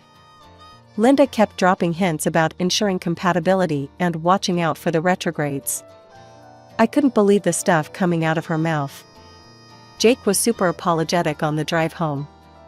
"Sorry about that. She can be a bit much," he admitted, looking genuinely embarrassed. "A bit much? Jake, she basically said we're doomed because I'm an Aries," I said, trying to laugh it off, but honestly, it stung a bit. Driving back, I mulled over everything. Linda was definitely a force to be reckoned with, but I wasn't about to let her or her astrological charts dictate my relationship. I liked Jake a lot, and no amount of bad star alignment was going to change that. So there we were, a year into this whirlwind, and somehow, despite all the cosmic crap Linda tried to throw our way, Jake popped the question. We were at our favorite pizza spot. Jake got all nervous, which was funny because he's usually Mr. Cool. He slipped the ring box across the table right as I was about to dive into a slice. "Jenna, will you marry me?" he blurted out, almost knocking over his drink. I was so shocked I nearly choked on my pizza. "Hell yes," I managed to get out, once I stopped coughing. Everyone around us started clapping, and I was just there, all teary-eyed and laugh-crying. Planning the wedding, on the other hand, was anything but beautiful at first. Trying to make a guest list and figure out a venue was stressful enough without Linda's constant input. "You know, Jenna, Mars is in retrograde around your wedding date. That's really not a good sign," Linda warned one afternoon, while we were looking over some flower arrangements at my place. I rolled my eyes so hard I thought they might stick that way. "Linda, we're not picking a date based on Mars, Mercury, or any planet. We're picking it because the venue we want is available then, and it's special to us." The wedding day finally came, and despite Linda's dire predictions, it was perfect. Sunny skies, not too hot, not too cold. All our friends and family were there, laughing and having a good time. Even Linda managed to put on a smile, though it looked a bit forced. After the ceremony, during the reception, Linda pulled me aside. Her expression was serious, which wasn't surprising given our past chats. "Jenna, I still think you should reconsider this union. You might be happy now, but what about when the stars shift?" I had just about enough at this point. "Linda, I'm married to your son now. I'm not reconsidering anything. We're happy, and that's what matters." She huffed a bit, looking around as if the answer was going to pop out from behind the wedding cake. "You're ignoring the signs, Jenna. But remember, I warned you." "Duly noted, Linda. Now, if you'll excuse me, I'm going to dance with my husband at our wedding, which, by the way, is going wonderfully despite the bad signs." Jake caught my eye from across the room and gave me a thumbs up, knowing all too well the conversation I'd just survived. We spent the rest of the night dancing, laughing, and truly enjoying every moment. Life after the wedding felt like a sweet dream, but as with all dreams, reality has a way of creeping in. Linda's relentless comments were that reality for me. Every time we visited, she'd have some snarky comment ready. One Sunday afternoon, we were at her place for what I hoped would be a peaceful visit. No such luck. "So, Jenna," Linda began as she served the tea, "still no good news on the baby front? You know, I read that some people are just cursed. Bad energy or something." I almost choked on my tea. "Linda, really, that's not how it works. We've seen the doctor, everything's fine. These things take time." "Time, huh? Or maybe it's just not meant to be." She shrugged, sipping her tea like she hadn't just suggested my uterus was cursed. I was fuming, but Jake squeezed my hand under the table, a silent plea to keep my cool. Changing the subject, I mentioned our latest big project. "Actually, we've been house hunting. Found a great place, and we're thinking of putting down an offer." Linda perked up, her interest obviously piqued. "A house, huh? And how are you affording that?" "Jake's doing well, but houses aren't cheap." I was proud of our independence and financial stability. "Actually, I've been doing really well with the app development. We're putting in equal amounts." She scoffed, setting down her cup a little too hard.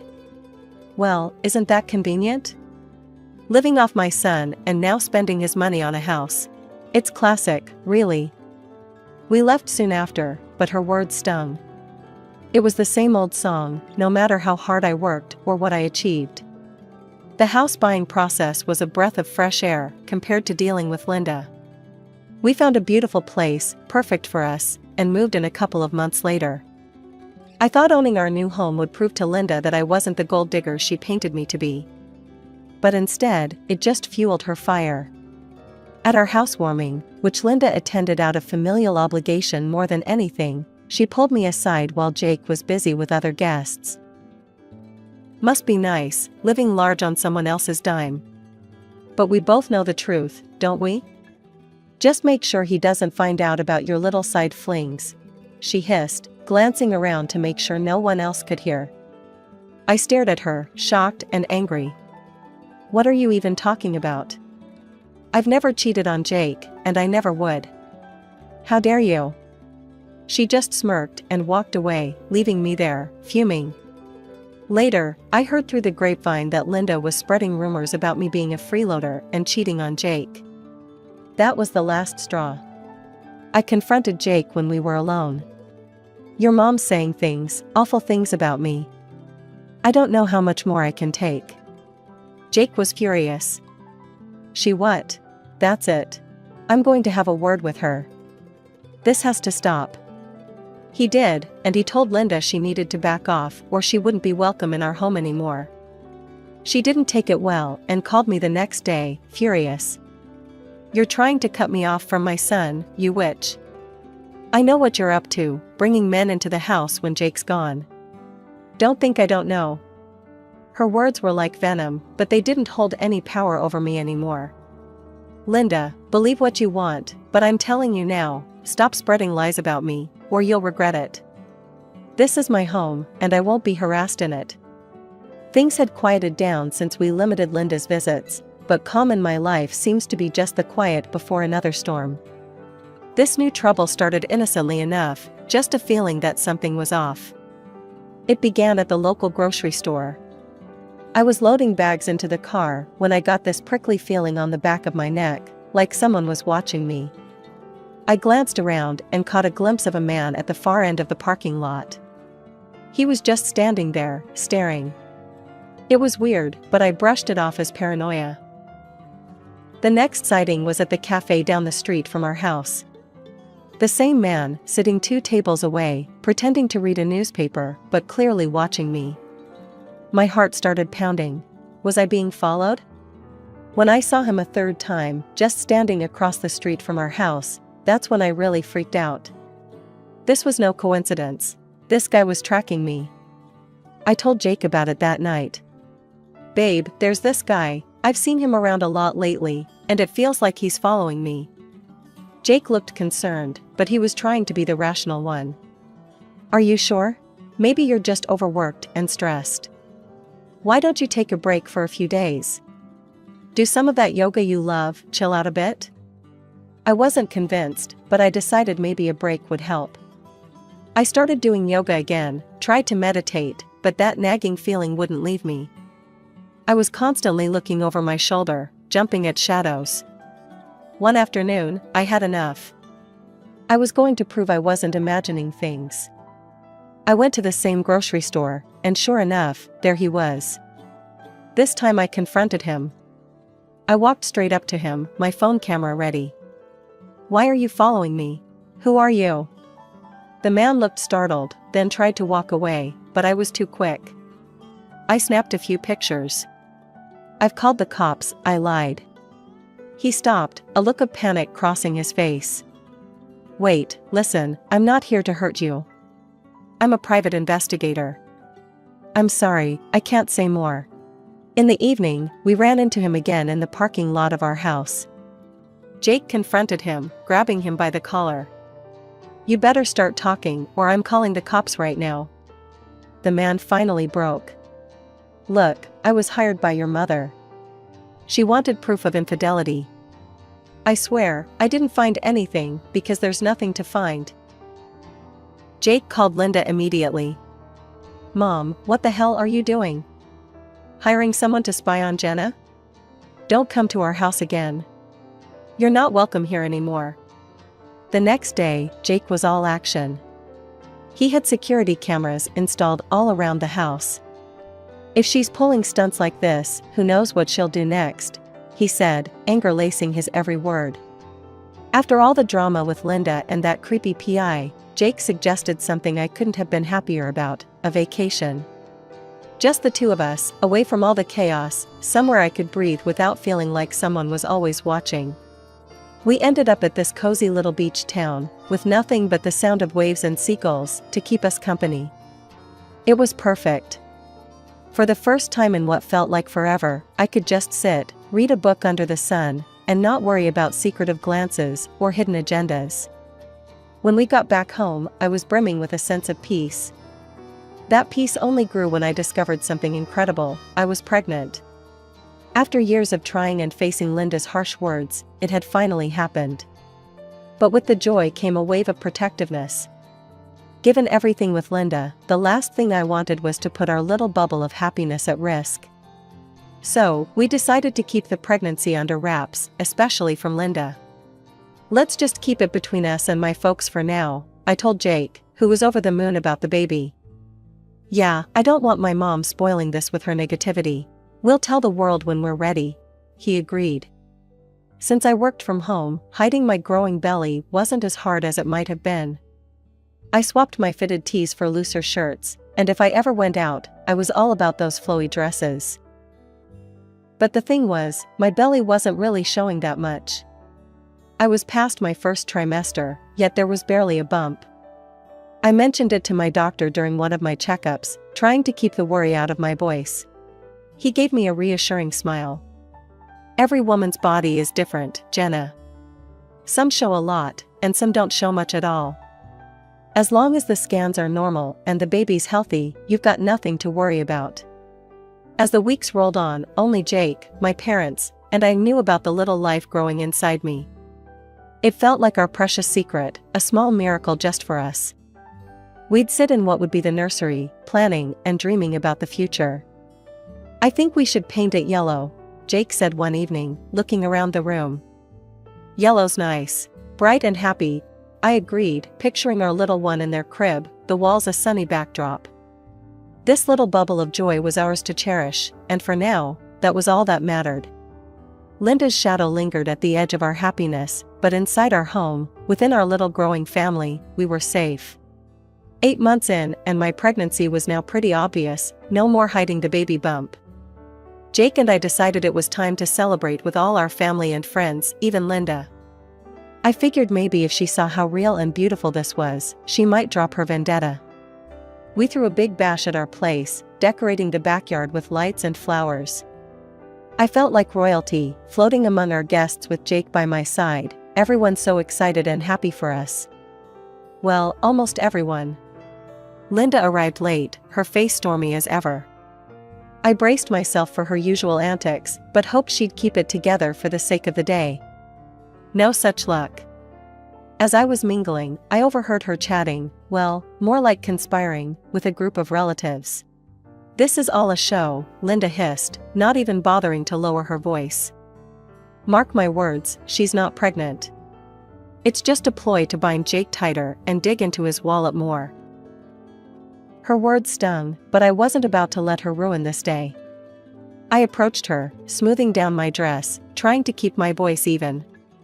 "Linda, can we talk?" She looked me up and down, skepticism written all over her face. "What's there to talk about? You think you can fool everyone, but not me." I took a deep breath, keeping my cool. "I'm really pregnant, Linda. There's a baby, our baby, Jake's and mine. Can't we put our differences aside, just for today, for the sake of the baby?" She scoffed, a harsh laugh escaping her. "You're unbelievable. Do you really think I'd fall for this charade?" Frustrated, but not wanting to cause a scene, I tried once more. "Linda, please. It's a celebration. Let's just enjoy the day." She snorted, turning away from me and heading upstairs to the second floor of our house. I hesitated, then followed her, not wanting her to spread more poison among the guests. Upstairs, I found her in the hallway, fuming. "Linda, why can't you just be happy for us? In a month, you'll see. There's a baby, a real baby." She whirled on me, her eyes cold. "There is no baby. You're a con artist, Jenna. Always have been." I felt a mix of anger and sadness, tears pricking at the edges of my eyes. "I don't know why you're doing this, but it's going to stop." Turning to leave, I started back down the stairs to the living room, eager to get away from her negativity. But as I took the first step, I felt a sharp shove from behind. My feet lost their grip, and I tumbled forward, the world turning upside down as I fell. The last thing I saw was the blur of the party decorations and the horrified faces of our guests, before everything went dark. When I finally came to, the harsh glare of hospital lights and the steady beep of monitors greeted me. I was disoriented, my body aching all over. I turned my head and saw Jake, sitting next to me, his face pale and drawn with worry. He immediately leaned closer, taking my hand. "Jenna, thank God you're awake. How do you feel?" "Where's the baby?" I asked, panic rising in my chest before I could even gauge my own pain. Jake's eyes were filled with concern, and he squeezed my hand tighter. "They had to. They induced labor, to save him after your fall. He's on support, but he's fighting." Tears welled up in my eyes, and a sob choked me. "Is he going to be okay?" I managed to stammer between breaths. "They're doing everything they can," Jake assured me, brushing a tear from my cheek. As I lay there, the memories of the fall flashed through my mind, the shock of being pushed, the terrifying tumble, Linda's face just before I turned to descend the stairs. "Jake," I said, my voice firmer despite the fear. Linda pushed me. She did it. Jake's face contorted with confusion and distress. "What? No, Jenna, it must have been an accident." "It wasn't," I insisted, feeling a surge of frustration. "Check the cameras. Please, just look." He nodded, standing up stiffly, his movements betraying his own fear and turmoil. After a few tense minutes, he returned, his face ghostly. "I saw it," he said quietly. "You were right. It's all there on the video. My mom pushed you." His next action was to call the police. I could only hear his side of the conversation, his words clipped, his tone a mix of anger and disbelief.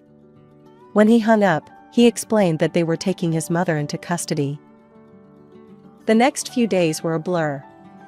Our son, tiny and fragile, fought for his life in his glass little bed, surrounded by beeping machines and bustling nurses. I prayed every moment I was awake, my heart living in that incubator with him. Linda was charged and brought to trial. Her defense was absurd. She claimed it was all a joke, that she'd wanted to prove I was lying about my pregnancy. "I didn't mean any harm," she told the court. "I just wanted everyone to see the truth." But the evidence was undeniable. The video didn't lie. The judge sentenced her to 2 years and ordered her to pay restitution. The sale of her house would cover the medical expenses and rehabilitation for our son. Months rolled into a year, and our little boy grew stronger every day. The rehabilitation was tough, endless appointments and therapies. But he was a fighter, and slowly, he caught up to his peers. By his 2nd birthday, you couldn't tell he had such a rough start. Jake and I were a team through it all, our bond solidified through the trials we'd faced. As for Linda, her actions had severed any chance of reconciliation. I made it clear, and Jake agreed, that she was not to be part of our lives or our son's life. It was a harsh decision, but necessary for our family's well-being. And as I watched our son, healthy, happy, and vibrant, it felt like the entire universe had shifted, aligning just for us, in spite of everything. Linda's shadows no longer lingered. All that remained was the light of our little family, stronger and more radiant than ever. I'm Lana. I've been the woman of the house since I was 12 when Mom passed. Dad did his best, but with little Jack needing so much, I stepped up big time. I never made it to college. Money was always tight, and dreams had to wait. Instead, I dove headfirst into work straight out of high school, landing a gig at a small ad agency. Jack's the brainy one, clever as they come. I scrimped and saved every dime I could to get him through college. He graduated top of his class, landed a job at some fancy trading company, and shot up the ranks like a rocket. Tonight, though, wasn't about Jack or bills or work. Tonight was about letting loose for once. My best friend, Mia, dragged me out to this swanky party downtown, said I needed to unplug and unwind. So here I was, squeezed into a dress I last wore when I thought low-rise jeans were a good idea, nursing a drink and feeling out of place among the glittering crowd. Mia was off mingling, leaving me leaning against a wall, scanning the room. That's when I saw him, Lucas. He stood out, not just because he was ridiculously handsome, with that annoyingly perfect hair, but because he laughed like he meant it, eyes crinkling, head thrown back. Way out of my league, right? But life's funny sometimes. He caught me staring, smiled, and walked over. My heart did a weird flip. Hi, I'm Lucas. I couldn't help but notice you from across the room, he said, voice smooth like he practiced it. I blinked, words stuck somewhere between my brain and my mouth. Lana. Hi. Enjoying the party, Lana? His eyes twinkled with genuine curiosity, not the bored politeness you'd expect at these things. It's all right. Not really my scene, you know? Too many ties and high heels, I muttered, feeling my cheeks heat up. He laughed, and it was like a warm blanket on a cold night. I hear you. I'm about ready to ditch the tie myself. So, what do you do when you're not critiquing fashion choices at fancy parties? Advertising. Well, more like wrangling ads and hoping people click on M more than they ignore M, I said, warming up to his easy demeanor. Sounds like a challenge. I'm in software myself. And speaking of challenges, how about we challenge each other to a dance? This party could use a little livening up, he offered, hand outstretched. The music was some kind of jazz electronic fusion, the beat just right. We moved awkwardly at first, but soon found a rhythm. By the end of the song, I was laughing, breathless, and surprised at how much fun I was having. As the party wrapped up, Lucas leaned in. Could I see you again? Maybe somewhere less sparkly? Sure, I blurted out, surprised at my own boldness. I'd like that. We exchanged numbers, and he flashed me another heart-stopping smile, before disappearing into the night. Walking home later, under the streetlights with the city quiet around me, I couldn't help but think maybe, just maybe, this was the start of something new. Since that party, me and Lucas had been pretty much inseparable. It felt like we'd known each other for ages, not just a few months. We'd go out for cheap eats, walk around the park, or just hang at my place, talking till it was way past decent bedtime hours. Lucas had this way of making everything seem interesting. It was a chilly Saturday when he said, "Hey, let's go for a drive." Sure, where to? I asked, pulling on my oldest, comfiest sneakers. It's a surprise. Trust me, you'll like it, he winked, that grin plastered on his face that told me trouble in the best way possible. We drove out of the city, the buildings shrinking behind us. After about an hour, we ended up at this little lookout spot overlooking the river. The sun was just setting, turning the sky all sorts of crazy beautiful colors. Lucas led me to a secluded spot, pulled out a blanket from his car, and we just sat there, watching the light fade. You know, Lana, these past months with you, they've been the best, he started, his voice more serious than usual. I love being with you. You make everything better, and I can't imagine not having this, not having you. I didn't know what to say. I mean, I felt it too, but hearing it? That was something else. Lucas, Before I could finish, he reached into his jacket pocket and pulled out a small box. My heart skipped about a dozen beats. Lana, will you marry me? He asked, opening the box to reveal a ring that sparkled even in the fading light. I stared at him, then at the ring, and all I could think was how this wasn't my world. Fancy rings, proposals at sunset, that was stuff for other people, not me. But looking at Lucas, seeing him all nervous and hopeful, I realized that maybe, just maybe, it could be my world too. Yes, Lucas. Of course, yes. I laughed, the sound bubbly and a bit hysterical, even to my own ears. He slid the ring on my finger, and we hugged, the world spinning around us like one of those cheesy movie scenes. But it didn't matter. It was real, it was ours, and it was just the beginning. Or so I thought. When we got back to my place, I called Jack first thing. Jack, you're not gonna believe this. What? What's up? His voice was alert, ready for anything. Lucas proposed. There was a pause, then. He what? Holy, are you serious? As serious as I can be. I'm getting married, Jack. Oh, Lana, that's incredible. I'm so happy for you. Lucas is a great guy. You two are gonna be amazing together. Thanks, Jack. I think so too, I said, a smile so wide my face hurt. We talked a bit more, but I could tell Jack was genuinely stoked for me. It felt good, having my little brother's blessing. It was supposed to be just dinner, but standing at the doorstep of Lucas's parents' house, it felt more like I was gearing up for battle. His mother, Mrs. Aldridge, answered the door with a plastered smile that didn't reach her eyes. Lana, finally we meet, she said, her tone cool. Lucas has told us so little about you. I tried to smile, brushing off the chill her words left. Thank you for having me, Mrs. Aldridge. Oh, please, call me Diane, she insisted, but her voice was stiff, formal. The house was immaculate, like something out of a home decor magazine, and it made me self-conscious of every speck of dust I might have carried in. We moved into the living room where Mr. Aldridge was already seated, looking up from his newspaper with a scrutinizing gaze. So, you're the girl who's stolen my son's heart, he remarked, not unkindly. I nodded, managing a small yes, sir, before settling into an armchair Lucas pointed out, feeling it swallow me whole. Diane didn't waste any time.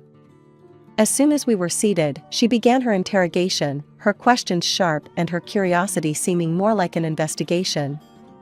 Lana, Lucas mentioned you grew up locally. Tell me about your family.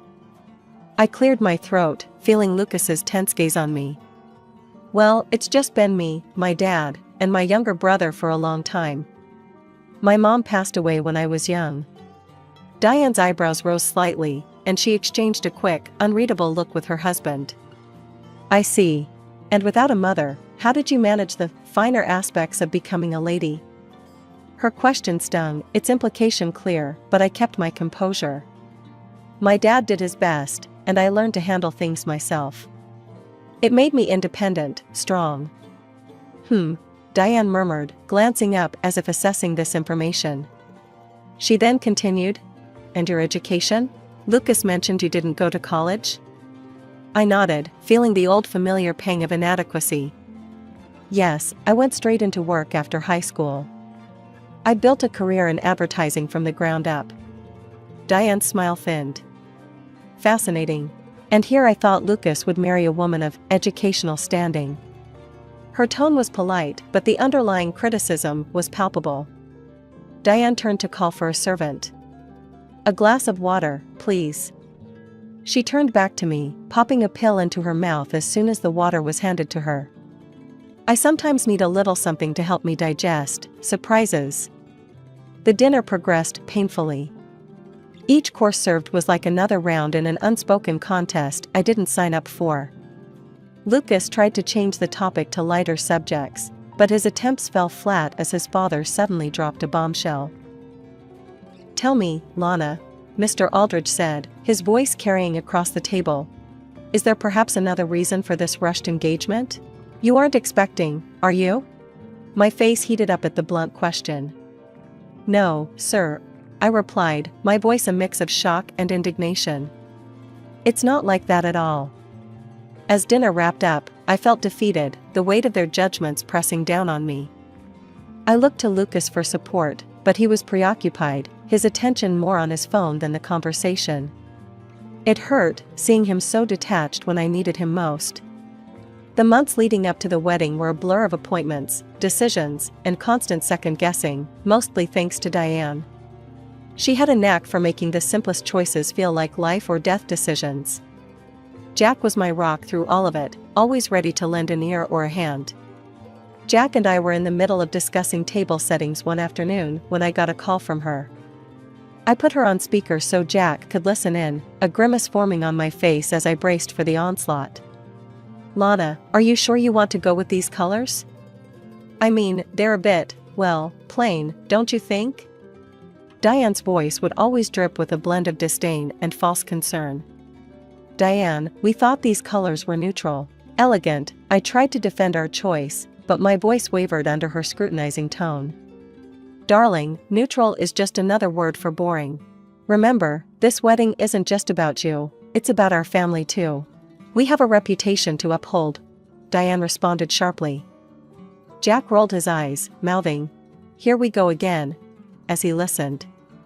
Frustrated, I suggested, "What about adding some brighter accents? Maybe some red napkins? They could really pop against the white tablecloths." There was a pause on the line. "Red?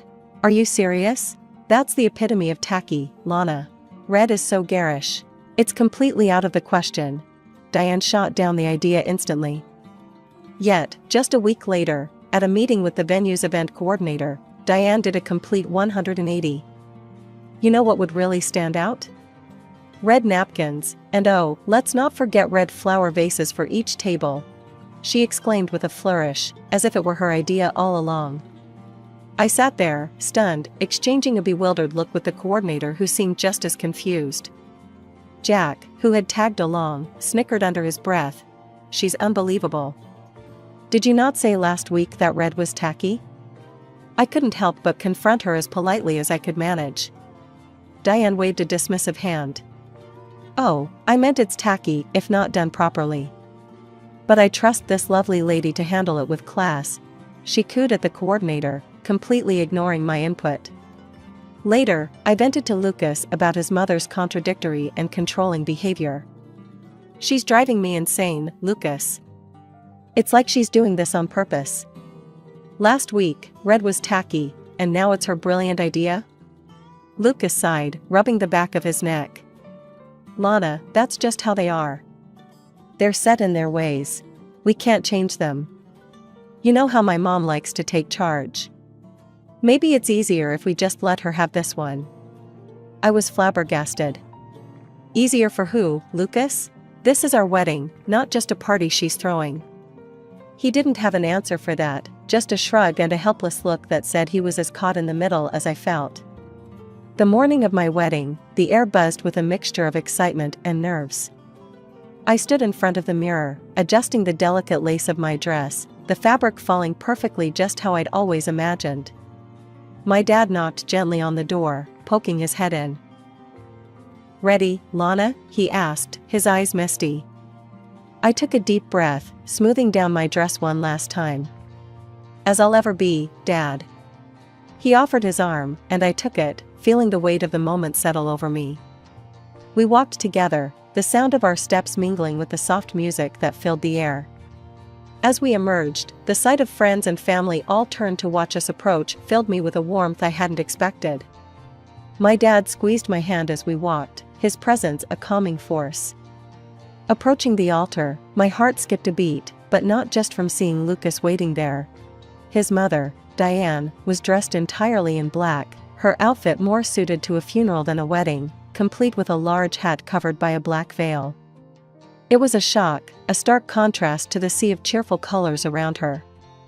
I glanced at Lucas, searching for some sign of reaction, but he stood there, stoic and seemingly oblivious to the absurdity of his mother's attire. We reached the altar, and Dad handed me over to Lucas with a tearful smile.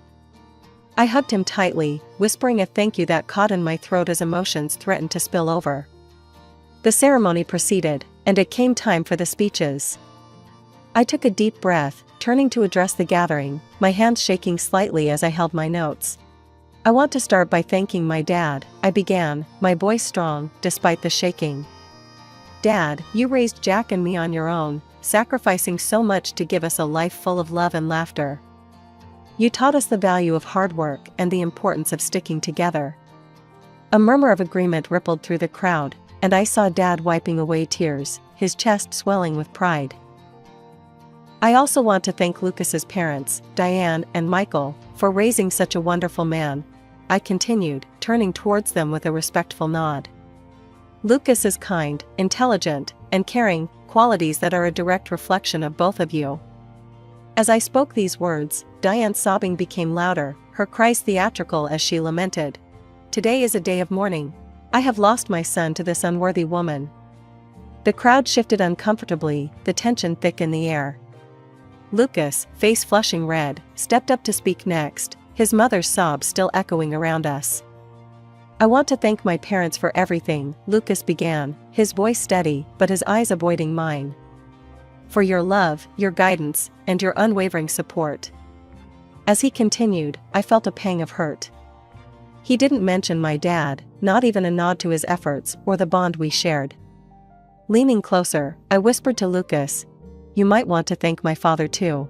It's only polite." Lucas barely glanced my way. His omission stung, a sharp reminder of the divides between our families, and the support I felt slipping away. A moment later, Diane, clad in her dark attire, rose from her seat with a flourish. The chatter around the room hushed as all eyes turned to her. She cleared her throat dramatically, holding up several sheets of paper. "I have something I must say to the bride," she announced, her voice piercing the tense silence. Everyone, including me, froze. It wasn't customary for the groom's mother to make such a speech, but there she was, stepping forward, a determined look in her eye. "Since meeting Lana," Diane began, her voice thick with emotion, "I have undergone considerable stress. The shock has been so severe that I've incurred expenses for psychological consultations and medication." The crowd murmured, some in sympathy, others in disbelief. She continued, "Therefore, I demand compensation for the emotional damage caused by this union." Diane then produced a document and a sleek pen from her purse, thrusting them towards me. "I require that you, Lana, sign a contract to pay us $7,000 monthly for a year to cover these costs." The room was so quiet you could hear a pin drop. I stared at her, my heart pounding, and then turned to Lucas, searching his face for any sign of objection. But instead, he nodded in agreement with his mother. "Lana, you need to respect the new family rules," Lucas stated loudly, enough for everyone to hear. "Please sign the document." I felt like I was in a nightmare, my legs rooted to the spot. Before I could process the humiliation, Jack, who had been a silent spectator until now, stood up and strode towards me. His face was set, his jaw clenched. "This is ridiculous." Jack's voice boomed across the hall. He snatched the document and pen from Diane's hands and tossed them onto a nearby table. "I won't let anyone treat my sister this way." He turned to address the crowd, his voice filled with passion. Everyone, I thank you for being here on what should have been a joyous occasion. But I cannot stand by and watch as my sister is insulted and demeaned. Jack paused, his gaze sweeping over the guests, then landing on me with softness. Lana sacrificed her education for me. She worked to ensure I could succeed, and today, I plan to thank her by gifting the newlyweds an apartment and sending my new in-laws on a world trip. The murmurs grew louder, a mix of shock and support bubbling in the room. However, Jack's voice grew stern. Seeing how they've treated her, I can't allow this marriage to proceed. Lana deserves better. He stepped forward, placing a protective arm around my shoulders. There will be no wedding today. Please, take your gifts and go home. The apartment and the trip will go to my sister, she deserves a vacation. The room erupted in applause, some guests standing to clap louder. The echoes of applause were still ringing in the hall when Mr. Thompson, the president of the company where my brother worked, stepped up to the altar. Ladies and gentlemen, Mr. Thompson began, his voice firm and carrying effortlessly. I'm here not just as a spectator but as someone who has seen firsthand the kind of character and dedication Lana has instilled in her brother, Jack. He nodded towards me, a serious look on his face. Turning to my father, he extended his hand, which Dad shook, overwhelmed by the unfolding events. Sir, you've raised a remarkable daughter and a son who stands by his family with unwavering loyalty and integrity. The room filled with another round of subdued applause. Mr. Thompson then turned sharply towards Lucas, who was already looking quite shaken. And now, to you, Lucas. Lucas's face was pale, his eyes darting nervously. Lucas, I offered you a position in our company at the recommendation of Jack, Mr. Thompson continued, his tone hardening. However, in light of today's revelations and your apparent lack of respect and support for your would-be wife, I must set new rules for our company. Effective immediately, I am withdrawing my offer of employment to you. The room gasped, the weight of his words not lost on anyone, especially not on Lucas, who staggered slightly as if he'd been physically hit. Lucas's mother burst into loud, wailing sobs. This is all your fault, she screamed at me, pointing a trembling finger. You've ruined my son's career. As the guests began to disperse, the atmosphere was thick with a mix of shock and support. Some approached to offer their condolences, others their congratulations for dodging a bullet. Lucas stood off to the side, his figure slumped, the realization of his losses sinking in. Jack, ever the protector, didn't leave my side. Come on, Lana. Let's get you out of here and to your new apartment. You need a fresh start, away from all this drama. When we arrived at the apartment Jack had gifted me, I was taken aback by the modern layout and the comforting ambience. Jack, this is amazing, I murmured, taking in the view from the large living room window. It's all yours, Lana. No strings attached, no unfair compromises. Just a place where you can be yourself and figure out what you want next, Jack said, draping an arm around my shoulders.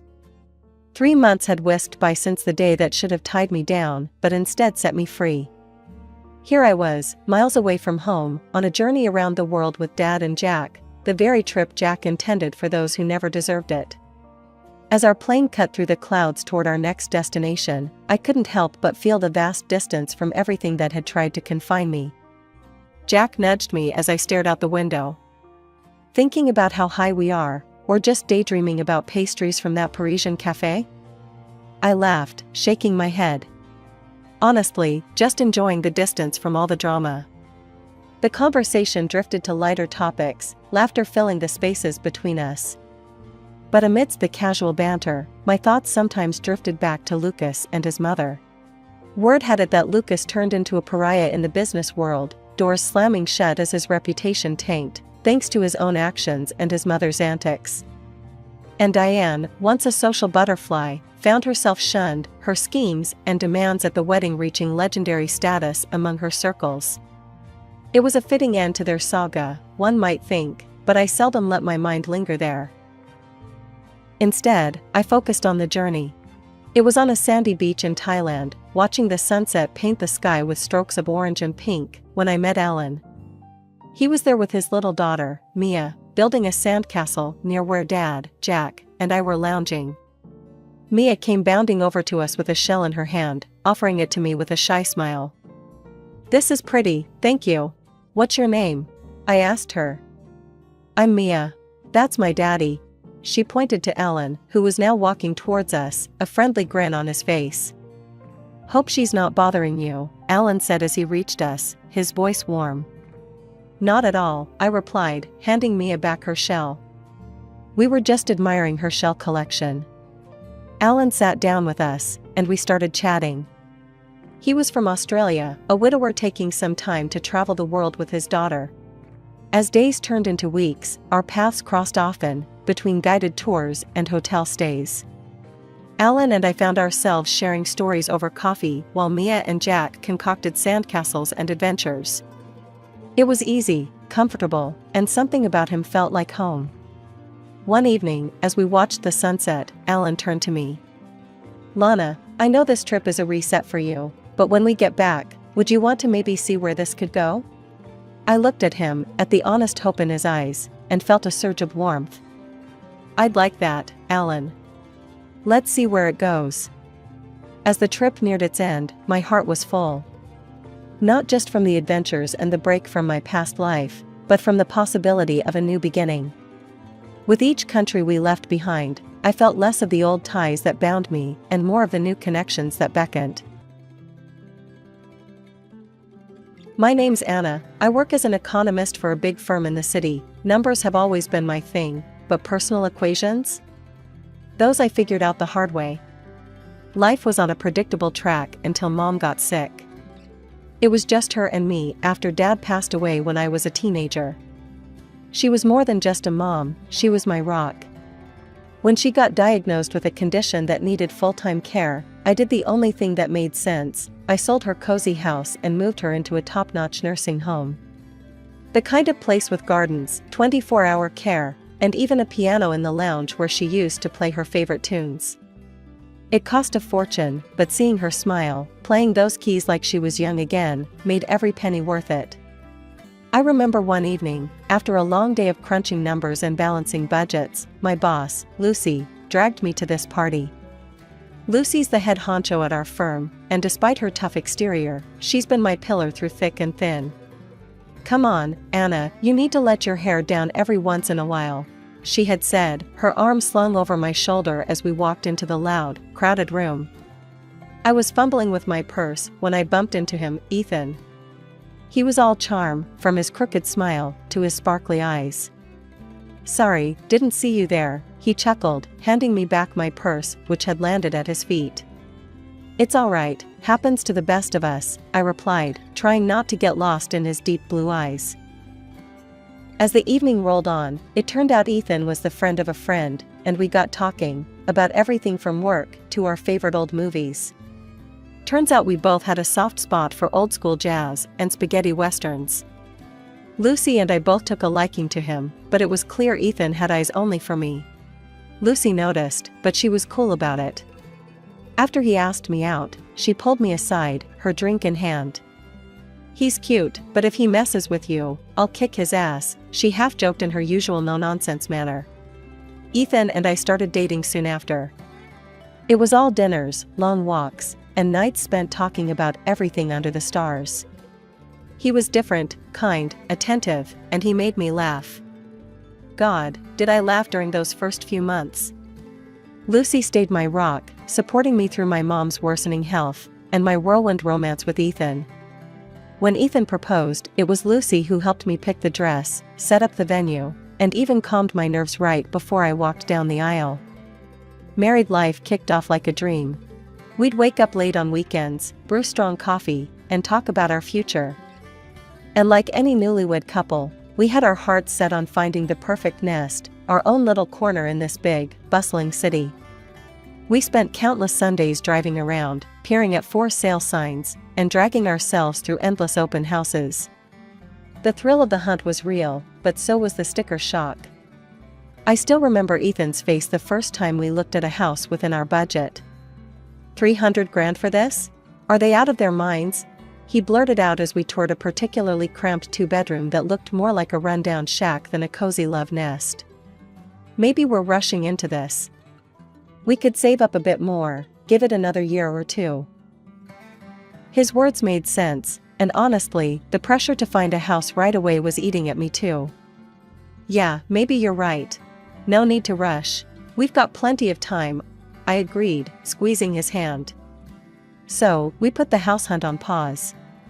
It seemed like the sensible thing to do, and life went on. But things shifted when my mom passed. It was sudden, a call in the middle of the night that left me scrambling to get to her side, only to arrive too late. Losing her was like losing my anchor, and in the weeks that followed, I walked around in a daze.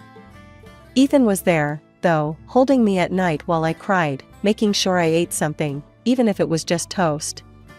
One evening, as I was sorting through some of Mom's papers, I found documents from the nursing home about the remaining funds. It was a hefty sum, parked quietly in a savings account, around $200,000. I hadn't thought about it much, with everything going on.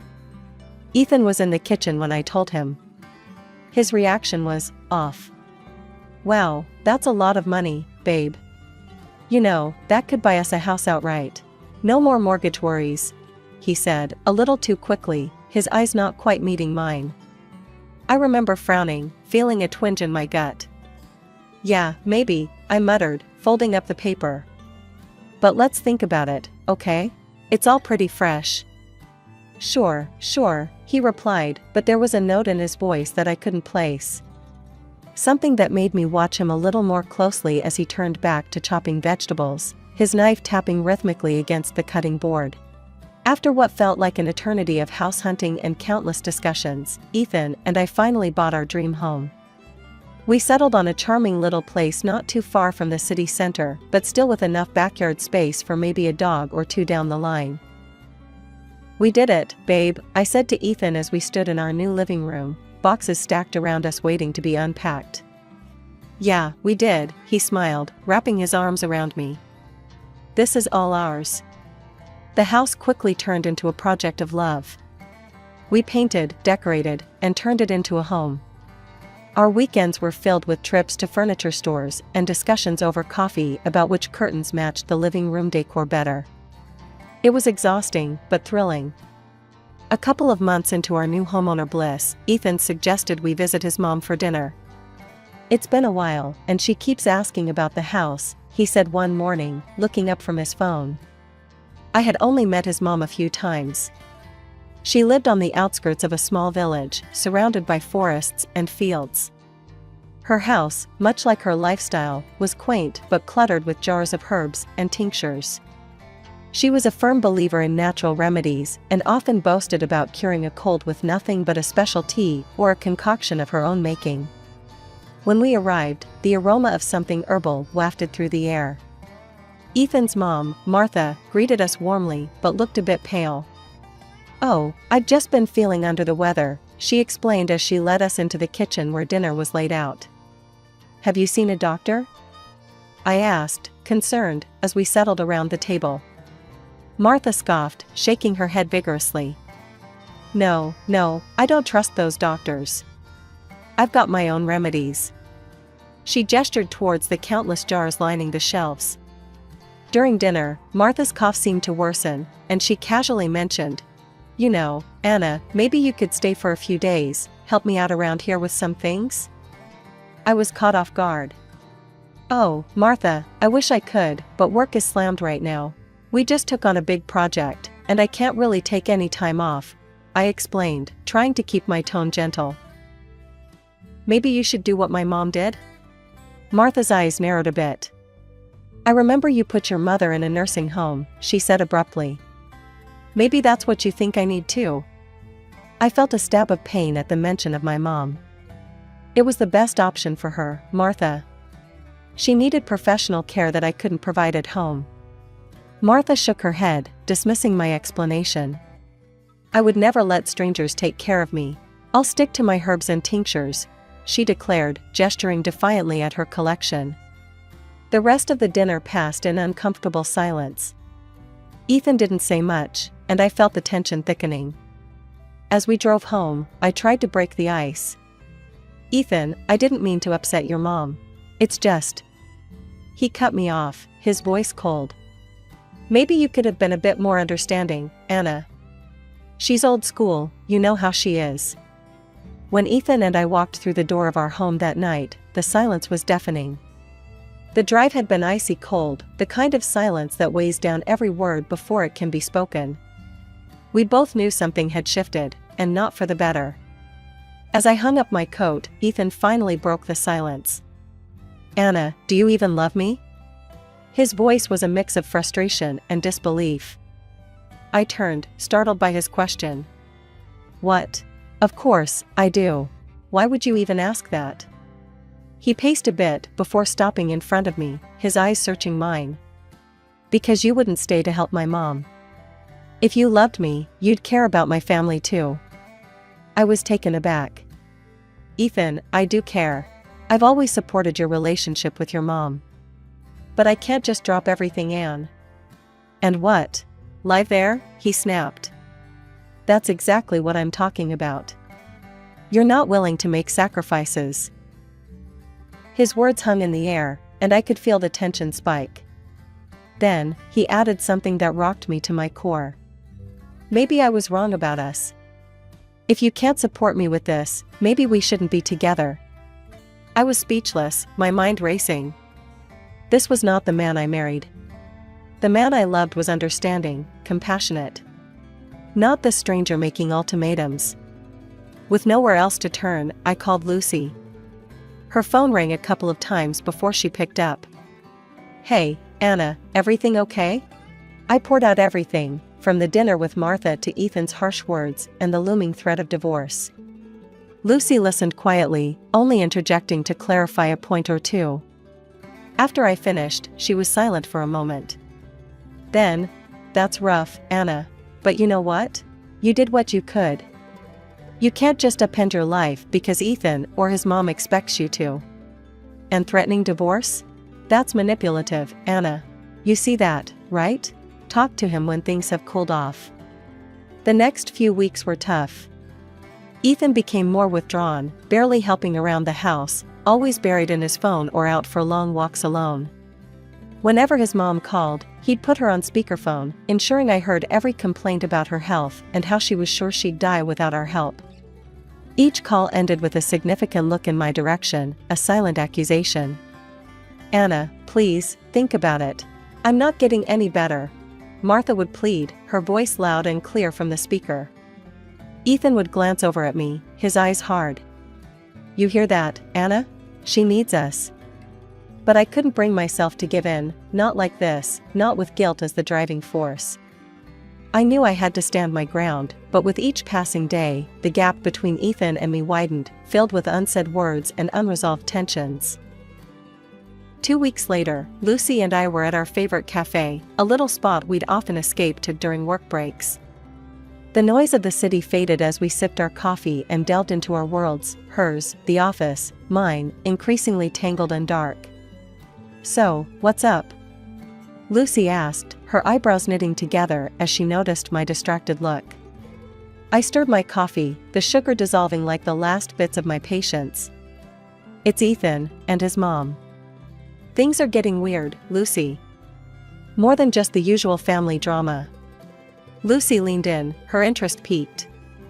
Weird how? What's he doing? He's pushing really hard for me to move in with his mom, like, obsessively. And he's been weirdly secretive.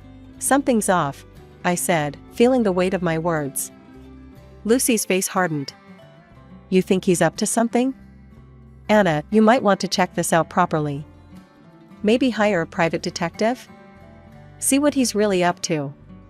2 days later, I met with a detective, a gruff man with sharp eyes, named Mike. I explained everything, how Ethan's behavior had shifted, his sudden insistence on his mother's house. Mike listened, jotting down notes. We'll see what we can dig up. It does sound like he's hiding something. Give me a couple of weeks. Those weeks were long. Each day, Ethan's coldness turned our home into a silent battleground. His calls with his mom were now daily serenades of guilt and manipulation, always on speaker. Then, the call I was waiting for came. Anna, we need to talk. Mike's voice was grave, even over the phone. We met at the same cafe where I had confided in Lucy. Mike laid his findings out like a deck of cards, each one worse than the last. Your husband's in deep trouble at work. He's on the verge of being fired because of some shady deals. And there's more, he's racked up a heap of debt, all under your radar. Mike started, his eyes never leaving mine. My heart sank. Debts? How much are we talking about? Enough that he's desperate. He's taken out loans against his future earnings, maxed out credit cards, the works. But here's the kicker. Mike paused, sliding a recording device across the table. I stared at it, my hands trembling as I pressed play. Ethan's voice filled the cafe, mingled with his mother's croaky whispers. Once Anna moves in here and I get her to transfer her assets, we can handle everything. Her money will cover it all. Ethan's voice was cold, calculated. I stopped the recording, nausea rolling in my stomach. Betrayal wasn't a strong enough word for this. Mike's next words were a blur as he advised me to get legal protection. See a lawyer, lock down your accounts. Fast. The next day, I met with a lawyer, a no-nonsense woman named Janet who specialized in family law. We'll start by securing your accounts. Then, we'll discuss your options regarding your marriage. As I left her office, a plan forming, I felt a strange mix of relief and devastation. Relief that I was taking steps to protect myself, and devastation that the man I loved, the man I had married, was a stranger. It was a week of sleepless nights and distracted days at work. The phone rang, startling me from a report I'd been staring at for far too long. It was Lucy. Her voice was urgent. Anna, can you come to my office? Now. We need to talk. A chill ran down my spine. Sure, I'll be right there, I replied, my mind racing with possibilities. Lucy's tone had been serious, more than usual.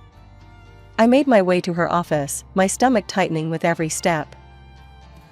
As soon as I walked in, Lucy shut the door and gestured for me to sit. She looked grave, her usual playful demeanor gone. Anna, there's something you need to hear, she began, her voice low. Ethan has been calling me. A lot. He's been making advances. He told me he made a mistake, that he should have chosen me, not you. My heart pounded painfully. What? Lucy, what are you talking about? She held up her hand, stopping my barrage of questions. I recorded one of our conversations. You need to hear this yourself. She pulled out her phone, found a file, and pressed play. Ethan's voice filled the room, smooth and conniving. Lucy, you know I've always liked you. If only I'd made the right choice back then. But it's not too late. We could fix that. My breath hitched as I listened, each word a dagger. But worse was yet to come. I need a favor, Ethan continued on the recording. Could you find a reason to let Anna go? Fire her. Once she's out of work, I can convince her to move in with my mom. Manage her finances, you know? Then there's nothing stopping us. Just think about it. Just us, together. I sat there, numb, as the recording ended. Lucy's face was a mask of fury and disgust. I played along, Anna. To see how far he'd go. He actually thought I was on his side, she explained, her voice thick with anger. Why would he want me to move in with his mom so badly? I managed to ask, my voice barely a whisper. Lucy shrugged, her lips pressed into a thin line. I don't know, Anna, but it's clear he's planning something sinister. You've got to be careful. Find out what he's really up to. I nodded, my mind a whirlwind of hurt and confusion. I will. I just need to think about how to handle this. Whatever you need, I'm here for you. We'll figure this out together, Lucy said, her hand reaching across the desk to squeeze mine. I left her office with a heavy heart. Ethan's betrayal was deeper and more twisted than I could have imagined. All this time, his plans, his deception, it was overwhelming. That evening, as I sat across from Ethan at dinner, watching him pretend like nothing was amiss, I felt like I was seeing him for the first time. After dinner, I retreated to our bedroom under the guise of needing an early night.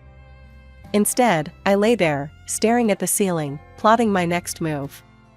My thoughts kept circling back to one thing: why was it so important for Ethan to get me to his mother's house? What was the ultimate gain? Driving to Martha's house felt different this time. As we pulled up, she greeted us at the door, leaning heavily on her walking stick. Her pale face broke into a strained smile. "Oh, Ethan, Anna, it's so good to see you both. I really could use some help around here. I barely manage to get around these days." Ethan shot me a look, his eyes pleading for me to say something supportive. I nodded slightly, swallowing my apprehension. "I'm sorry to hear that, Martha. It must be tough." As we settled into the uncomfortable familiarity of the living room, with its shelves of dusty books and jars of herbs, Martha's complaints grew more frequent. She lamented her inability to even venture into her beloved garden. "Maybe a short walk might help? If you're up for it, I could help you to the garden," I suggested, watching her closely. "Oh, that would be lovely, dear," Martha beamed. "I just need to grab a sweater from the car. It's a bit chilly today," I said, excusing myself. Once outside, I quickly pulled out my phone, activated the dictaphone app, and slipped it into my pocket. My hands shook as I headed back, knowing that whatever was about to unfold would change everything. I helped Martha to her feet, and we slowly made our way to the garden. "I'll be right back, just going to the bathroom," I murmured to Ethan, detouring back inside. Instead of heading to the bathroom, I tucked myself away in a small alcove near the living room, out of sight but within earshot. Their voices were low but clear, and what I heard froze my blood. "Everything's almost ready, Mom. Just a bit longer, and I'll bring Anna here for a visit," Ethan said, his tone disturbingly casual. Martha's response was a chilling giggle. "I prepared everything, dear. Those special herbs I told you about? They'll do the trick. No one will suspect a thing once she starts drinking them." Ethan laughed, a sound that twisted my stomach. "And then it's just us. We can finally use her money to clear my debts and more." Martha's voice was greedy as she replied, "Yes, yes, and you'll inherit everything after she's gone. Just make sure she stays here long enough." I waited, my heart pounding, until their voices faded, discussing mundane plans about the garden. Stepping quietly from my hiding spot, I rejoined them outside as if nothing had happened. "Shall we go back inside? It looks like it might rain," I said, my voice steady despite the turmoil inside. The ride home was a silent nightmare. As soon as we reached home, I mumbled an excuse about feeling unwell and needing to rest. Alone in the safety of our bedroom, I replayed the recording, each word confirming the horrifying truth. The next evening, I walked through the door of our house, my emotions a whirlwind of staged anger and hidden fear. Ethan was in the living room, idly flipping through a magazine. Slamming my bag onto the sofa, I let out a controlled breath to simulate distress. "Can you believe it, Ethan? Lucy just fired me. No warning, nothing, just out of the blue." Ethan's head snapped up, his eyes widening, not with concern, but an unmistakable glint of satisfaction. "Fired? Well, that's unexpected. But, Anna, maybe it's for the best. Now there's nothing keeping you here. You can move in with my mom. You know she needs you." The raw shock I feigned masked my boiling anger. "Move in with your mom? Are you serious? After everything, that's what you suggest?" I shot back, my voice rising in controlled indignation. Ethan stood, his expression hardening as he approached me. "Yes, I am serious. If you cared at all, you'd do this. And if you won't, maybe we shouldn't be together. Maybe a divorce will make you change your mind." His words were the cue I needed. With a grim smile, I pulled out the divorce papers from my bag, their crisp edges a symbol of my newfound resolve. "Funny you should mention that," I said, handing them to him. "I've been thinking the same thing." Ethan's face went white, but the next second, he came towards me with a menacing grimace on his face. Just then, the door swung open. Lucy and Janet, my lawyer, stepped in, their timing perfect. Ethan recoiled as if struck, the realization dawning on him that his game was up. Janet stepped forward, her presence commanding. "Ethan, you can make this easy. Sign the papers, give up claims on the house and your joint savings, walk away, and we won't press charges for what you and your mother planned. We have recordings as evidence." Ethan looked like a cornered rat, his eyes darting from my face to Lucy's and then back to the lawyer. "Recordings?" he stammered, his voice barely a croak. "What recordings?" "The recordings of your conversations with your mother, Martha Miller," the lawyer clarified, her voice devoid of emotion. "Conversations that clearly outline your plan to poison Mrs. Anna Miller and inherit her assets." A strangled gasp escaped Ethan's lips. His defiance crumbled, the bluster draining from him as he looked between the three of us. With a shaky hand, he signed the papers, his future, our shared past, disintegrating with each stroke of the pen. "Good choice," Janet said, her voice cool as she collected the documents. "You'll find it's much easier this way." Lucy approached me, her hand on my shoulder. "You okay?" "Yeah, I think I will be," I replied, watching as Ethan's figure shrank, his plans and plots reduced to nothing more than memories and warnings. In the weeks that followed, Ethan's world unraveled further. Fired from his job due to the shady dealings, burdened by debts, he was forced to sell his mother's house just to stay afloat. They ended up in a rented apartment, a stark contrast to the life he had plotted to steal from me. As for me, I remained in the house that was once ours, now solely mine. Lucy and I, our friendship solidified by the ordeal, often sat in my garden, talking about everything and nothing. Life had thrown me into the depths, but I had emerged, not just surviving, but thriving. My name's Gina. I'm 38 and I live and breathe the world of wedding dresses, running my own atelier salon here in the city. It's a good life, honestly. My husband, Alex, works as an architect, and we've got 2 kids, Sam and Olivia, both in grade school. They're a handful, but in the best way possible. But family? Now that's where it gets messy. You see, my in-laws are a mixed bag. I get along great with Alex's parents and his younger brother, Mike. But Carol, Alex's older sister, is another story. She's 42, been married 3 times, and she is in constant search of a 4th victim. If there were a way to handle her that didn't involve weekly headaches, I'd have found it by now. Let me paint you a picture of a typical family dinner, which will give you a taste of what I deal with. At my in-laws' house, a cozy, well-lit dining room buzzing with chatter. Alex's mom, sweet as ever, is bustling around, setting dishes on the table. Mike and his wife, Jane, are helping with the kids, keeping them entertained. Then there's Carol, draped dramatically on a chair, red wine in hand, voice loud enough to drown out the rest. Carol, waving her glass, says, "So, Gina, still playing dress up with those brides? When are you going to design something real, like haute couture or something?" I bite my tongue, focusing on dishing out some mashed potatoes. I've learned that engaging with Carol only fuels her fire. Mike chimes in, trying to change the subject. "Hey, Carol, heard you're planning another wedding. What's the lucky guy like?" Carol smirks. "Oh, you know, successful, rich, what you'd expect." "Not that you'd understand, little brother." Jane shoots me a sympathetic look. She's been in the trenches with me when it comes to handling Carol. We share an eye roll.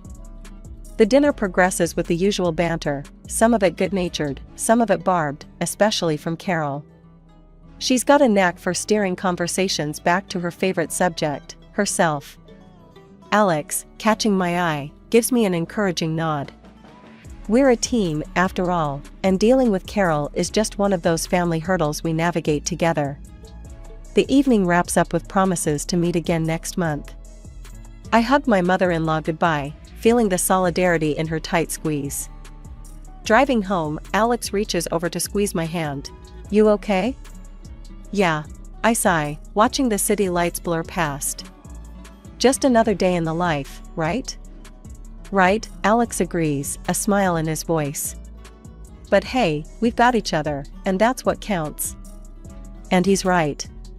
Despite the Carol-induced drama, we have a solid little world of our own, and nothing, not even a sister-in-law with a penchant for theatrics, can take that away from us. One typical Thursday morning found me knee-deep in tulle and satin, sketching out a new design that had popped into my head overnight. The atelier was quiet, save for the soft hum of the sewing machine from the corner where my assistant, Lisa, was working on a rush order. That's when my phone buzzed, a call from Jane, my brother-in-law Mike's wife. "Hey Gina, guess what? You will not believe what I just heard." Jane's voice crackled with mischief over the phone. I leaned back in my chair, ready for a bit of gossip to break up the morning monotony. "Hit me. What's the latest?" "So, Carol's getting married again. Fourth time's the charm, right?" Jane laughed, and I couldn't help but chuckle along. "Seriously? Again? What is it this time? Did she find another millionaire looking for a trophy wife?" I asked, half joking. "Bingo, some real estate mogul from out of town. She's planning the wedding of the century. Again. You're probably going to get the SOS for a dress soon, so brace yourself," Jane warned. I sighed, picturing the impending headache. "Well, thanks for the heads up. I guess I should start stocking up on aspirin and patience." Just then, Lisa piped up from her sewing station, having overheard parts of the conversation. Not Carol again. Her last dress was a nightmare to adjust. "Remember how she kept changing her mind about the lace?" "Yeah, I remember," I replied, rubbing my temples just thinking about it. "Well, let's just hope she finds another designer this time around." But fate, and Carol, had other plans. No sooner had I hung up with Jane than the front bell of the atelier tinkled, announcing a visitor. Speak of the devil, and she shall appear. Carol, draped in a designer scarf and oversized sunglasses, strutted into my shop like she owned the place. Her mother, Helen, followed behind, her expression apologetic. "Gina, darling, I need your magic hands again. We have a wedding to plan," Carol announced loudly, removing her sunglasses and looking around the atelier with barely concealed disdain. I forced a smile, masking my reluctance. "Carol, congratulations on the engagement. But are you sure you want to go through the dressmaking process with me again? It was quite a ride last time." "Oh, come on, who else in this town can handle my exquisite taste? Plus, you owe me a favor for not completely ruining the last dress," Carol quipped, her laugh sharp and short. Helen gave me a pleading look. "Gina, dear, I know Carol can be a bit much, but we would really appreciate your help. You know, family." "Yeah, family," I echoed, the word tasting sour in my mouth. "All right, Carol. Let's see what we can do. But this time, we're doing things my way. Agreed?" Carol pursed her lips, clearly not pleased with the conditions, but nodded anyway. "Fine, but I have specific ideas this time. It needs to be spectacular. More spectacular than the last three." As they left, I turned to Lisa, who was smirking. "What did I do to deserve this?" Lisa shrugged, her eyes twinkling with sympathy. "Who knows? But hey, if anyone can handle Carol's craziness, it's you." The rest of the day passed in a blur of fabric and sketches, but Carol's impending fourth wedding, and the gown that would surely be a thorn in my side, loomed large in my thoughts. The following week, true to her word, Carol stormed into my atelier with a thick folder under her arm and a fiery determination in her eyes. Her mom, Helen, tagged along, her smile tight, like she was bracing herself for the hurricane that was her daughter. "All right, Gina, I've been all over Pinterest and Instagram. I know exactly what I want this time. It's going to be bold, beautiful, and a bit scandalous," Carol declared, slamming the folder onto my work table and flipping it open to reveal a collection of the most over-the-top wedding dress designs I'd ever seen. I took a deep breath, skimming through her pics. "Carol, these designs, they're quite youthful. Are you sure this is the route you want to go down? What's that supposed to mean, Gina? You think I can't pull off these styles? Is that it?" Carol snapped, her voice sharp. No, it's not that. It's just that these are very revealing. Maybe we could adapt some elements to make it more you, I suggested, trying to keep the peace and steer her towards something more flattering. Carol waved off my concerns. I know what I want, Gina. And I want this. A dress that'll make everyone's jaw drop. So, can you do it or what? Resigned, I nodded, pulling out my sketch pad. Okay, let's fine-tune the ideas a bit. How about we start with the silhouette? Something that complements your figure? As I started sketching, Carol peered over my shoulder, her critique as subtle as a sledgehammer. No, that's too modest. I want it low-cut, and maybe some high slits. Think sexy, Gina, think wow. And don't forget, I want it white, pure white. I paused, pencil midair. White, again? Carol, you've worn white at your last 3 weddings. Maybe we could try something new? Like a soft peach or even a bold red? Carol slammed her hand down on the table. White, Gina. I'm not some second-rate bride. I want white, the whitest white you've got. And throw in some crystals and pearls. Lots of them. The fitting sessions that followed were no less dramatic. Each time Carol visited, she demanded changes. More beads here, fewer stitches there. Make it more fabulous, Gina. It's not hitting the spectacular mark yet.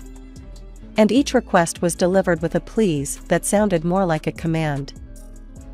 One afternoon, after a particularly grueling session where Carol had decided the neckline wasn't deep enough for the 3rd time, I vented to Lisa, who'd been through every step of the ordeal with me.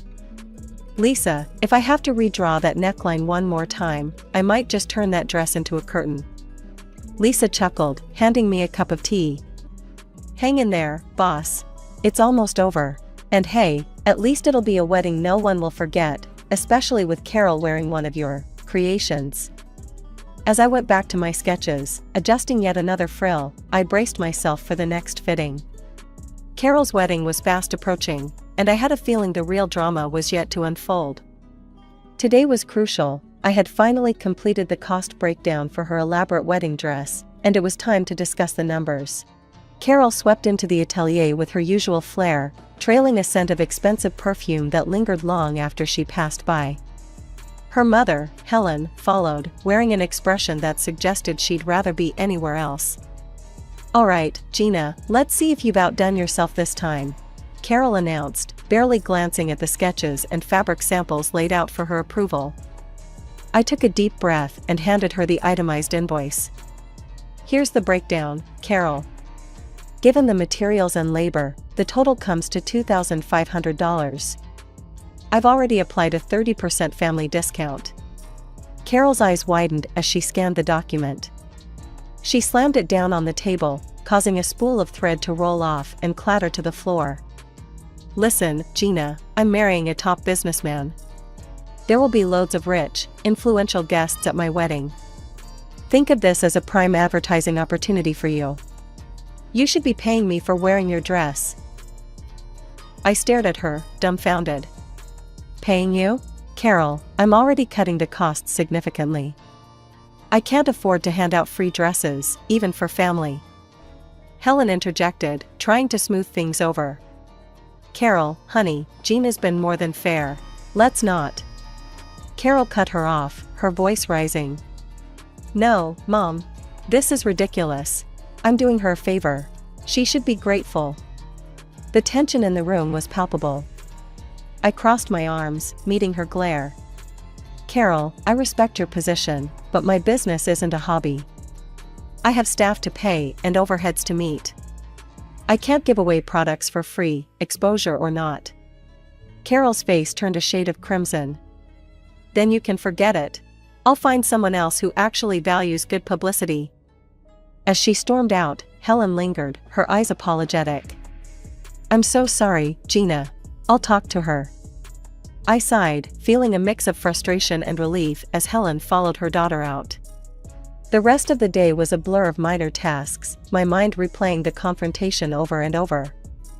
I was still reeling when I got home and recounted everything to Alex. Alex was livid. She can't exploit your hard work like that, Gina.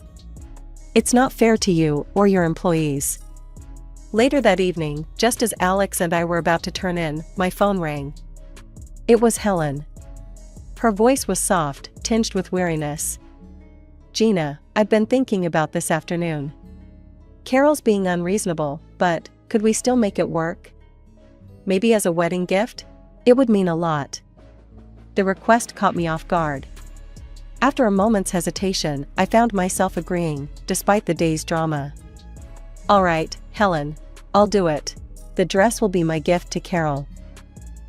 Working on Carol's wedding dress had turned my atelier into a battleground of frills and demands. Each fitting with Carol was more exhausting than the last. My staff, tired of her antics, had taken to timing their breaks to escape her visits. Lisa, my lead assistant, whispered to me as she grabbed her purse, "We're heading out for a bit. Text us when the coast is clear." As they left, Carol rolled her eyes. "They're so sensitive. You'd think they'd be used to a little criticism in this business." Trying to keep the peace, I continued pinning the dress, while Carol ranted about the upcoming lavish ceremony. The tension was palpable, and I was mentally counting down the minutes until she would leave. A week before the wedding, my phone buzzed. It was Paula, a close friend and also a friend to Carol. "Hey, are you excited about the wedding? I saw the guest list. It's going to be quite the event." I paused, a needle held midair. "The guest list? I haven't actually seen it. But yeah, I guess it'll be interesting.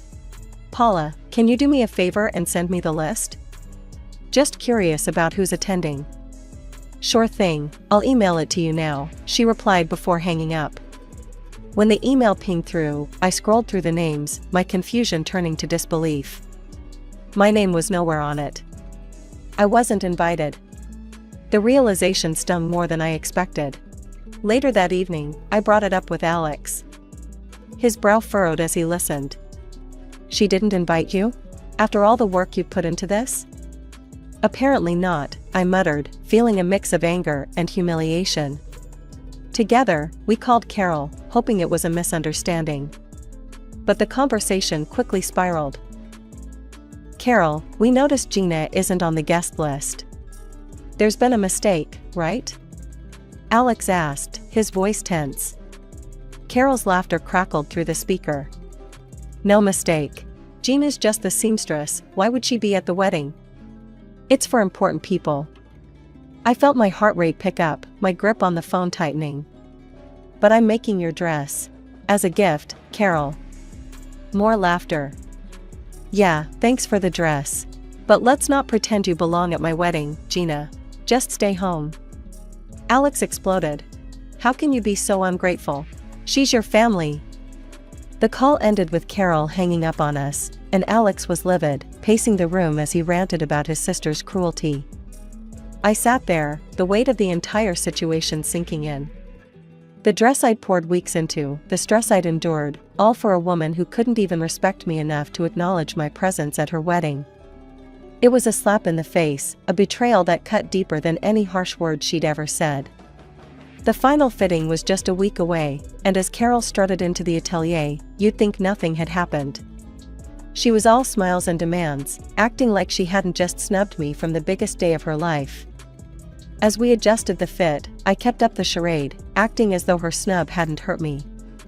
Inside, though, I was churning. I had decided on a plan of subtle revenge, something to give me a small sense of justice, without causing a spectacle. "Oh, and I'll need to do one last thing to the dress at my workshop," I mentioned casually as I helped her out of the gown. "I'll bring it to your place on the morning of the wedding." Carol, always in a rush, barely nodded. "Just make sure it's early." "I have a tight schedule, and I don't need any delays, Gina." "Understood," I replied, keeping my tone neutral. "You won't have any issues." The morning of the wedding arrived, and with the beautifully packaged dress in hand, Alex and I drove to Carol's house. My heart was pounding, not from nervousness about the wedding, but from anticipation of her discovering my little surprise. We were greeted coldly by Carol at the door. She snatched the dress box from my hands, without so much as a thank you. "Alex, you can stay." "Gina, you should leave now. We wouldn't want to upset the important guests, she said, her voice dripping with disdain. I kept my smile, not letting her see how deep her words cut. Of course, Carol. Have a wonderful day. Alex looked at her, anger flaring in his eyes, but he squeezed my hand and chose to leave with me. As we walked back to the car, I felt his support bolstering me. Meanwhile, Mike and his wife Jane, who were supposed to attend the wedding, had been standing nearby and overheard how Carol treated us. Outraged, they decided then and there to skip the ceremony. Mike came over to our car before we could drive away. I can't believe she did that to you, Gina. We're not staying either. It's one thing to be a bridezilla, but it's another to be cruel, Mike said, clearly upset. As we made light of the situation, my phone buzzed. It was a text from Paula, who had stayed at the wedding. Something's going on. Carol looks furious. Did you do something? The text read. I couldn't help but smirk. Nothing much. Just gave her a little wedding gift. Alex and I had just settled down with our morning coffee, the house finally quiet, when a sharp ring of the doorbell shattered the calm. We exchanged weary looks. Something in the air told us the day wasn't over just yet. I opened the door to find Carol standing there, red-faced and seething, clutching a simple piece of cloth. Her mother, Helen, stood beside her, a mix of embarrassment and frustration on her face, and Carol's fiancé, a tall, stern-looking man, hovered in the background, his expression grim. What is this, Gina? Carol thrust the cloth at me as if it were evidence in a trial. Explain this now. I took a deep breath, my resolve firm. That's your wedding dress, Carol. With your arrogance and the way you've treated everyone, that piece of cloth is more than generous. Her face twisted with fury, Carol stepped closer, her hand raised as if to strike. You've ruined my wedding. I should. Helen caught her daughter's arm midair, holding it tightly. Carol, stop this right now. Violence isn't going to solve anything. The fiancé finally spoke, his voice cold and decisive. I can't do this, Carol. You're crazy, your tantrum made that clear. The wedding is cancelled. He turned, starting to walk away. No, please don't leave. Carol's voice cracked, a mix of anger and desperation, but he didn't stop, didn't even look back as he walked down the driveway and disappeared around the corner. Carol, left standing with just her mother, turned her wrath back to me. Look what you've done. You're happy now? You ruined everything. Before I could respond, she spun on her heel and stormed off, her mother hurrying after her, casting an apologetic look back at us. Closing the door, I leaned against it, feeling Alex's hand on my shoulder. Are you okay? He asked. Yeah, just shaken, I admitted, and we moved back to the living room, trying to process the rapid unraveling of the evening. It wasn't long before my phone rang. I answered to hear Jane on the other end, her voice urgent. Gina, you won't believe it. Carol's refusing to pay the wedding organizers now, and it's turned into a huge mess. They've called the police. My heart sank. Oh no, that sounds awful. Did they really have to call the police? Yes, she was causing a scene, screaming at them, demanding her money back since the wedding didn't go through. It escalated quickly, Jane explained. As I hung up, I sat down heavily, the guilt gnawing at me. Maybe I went too far, Alex. This all feels like it's spiraling out of control. Alex sat beside me, taking my hand. You stood up for yourself, Gina. Carol's behavior has been out of line from the start. This is on her, not you. Despite his words, I couldn't help but feel a pang of sympathy for Carol. She was family, after all, difficult as she was. After the tumult of Carol's would-be wedding day, life slowly returned to a semblance of normalcy, but the dynamics within our family had undeniably shifted. Alex and I had stopped all communication with Carol.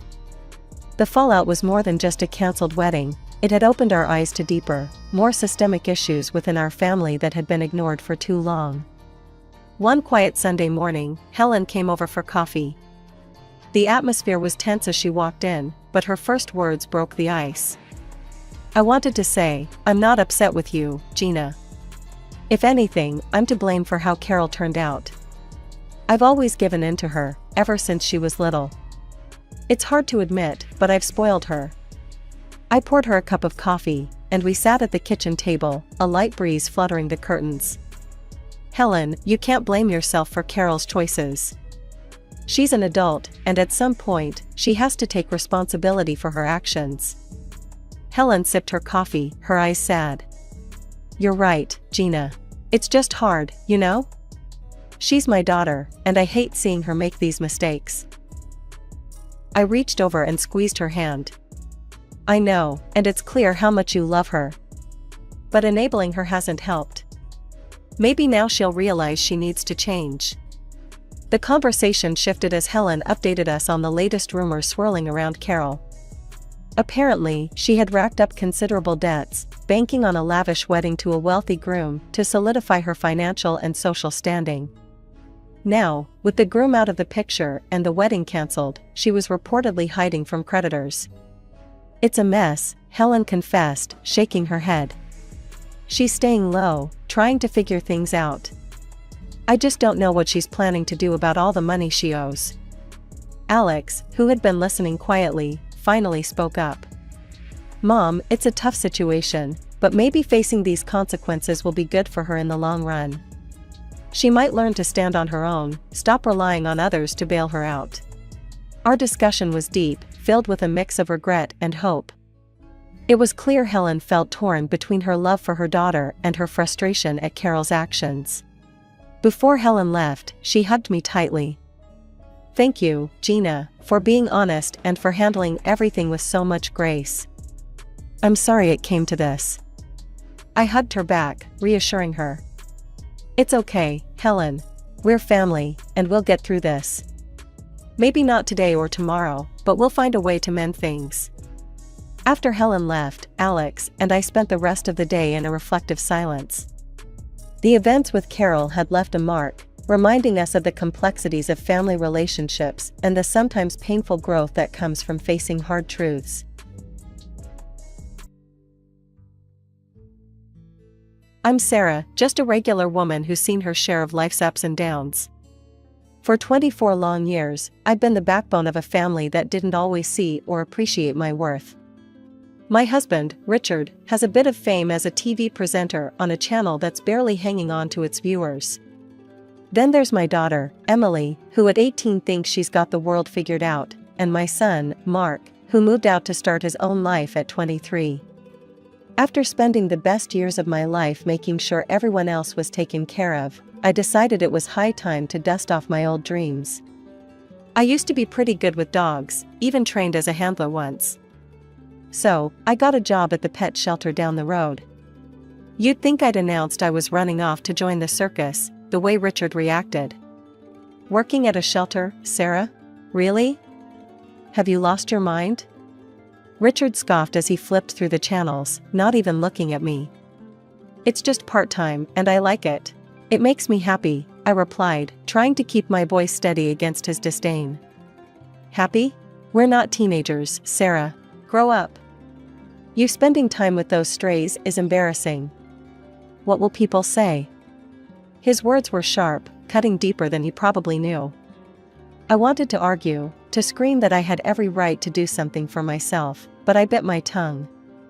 Fighting with Richard was like talking to a brick wall, only less rewarding.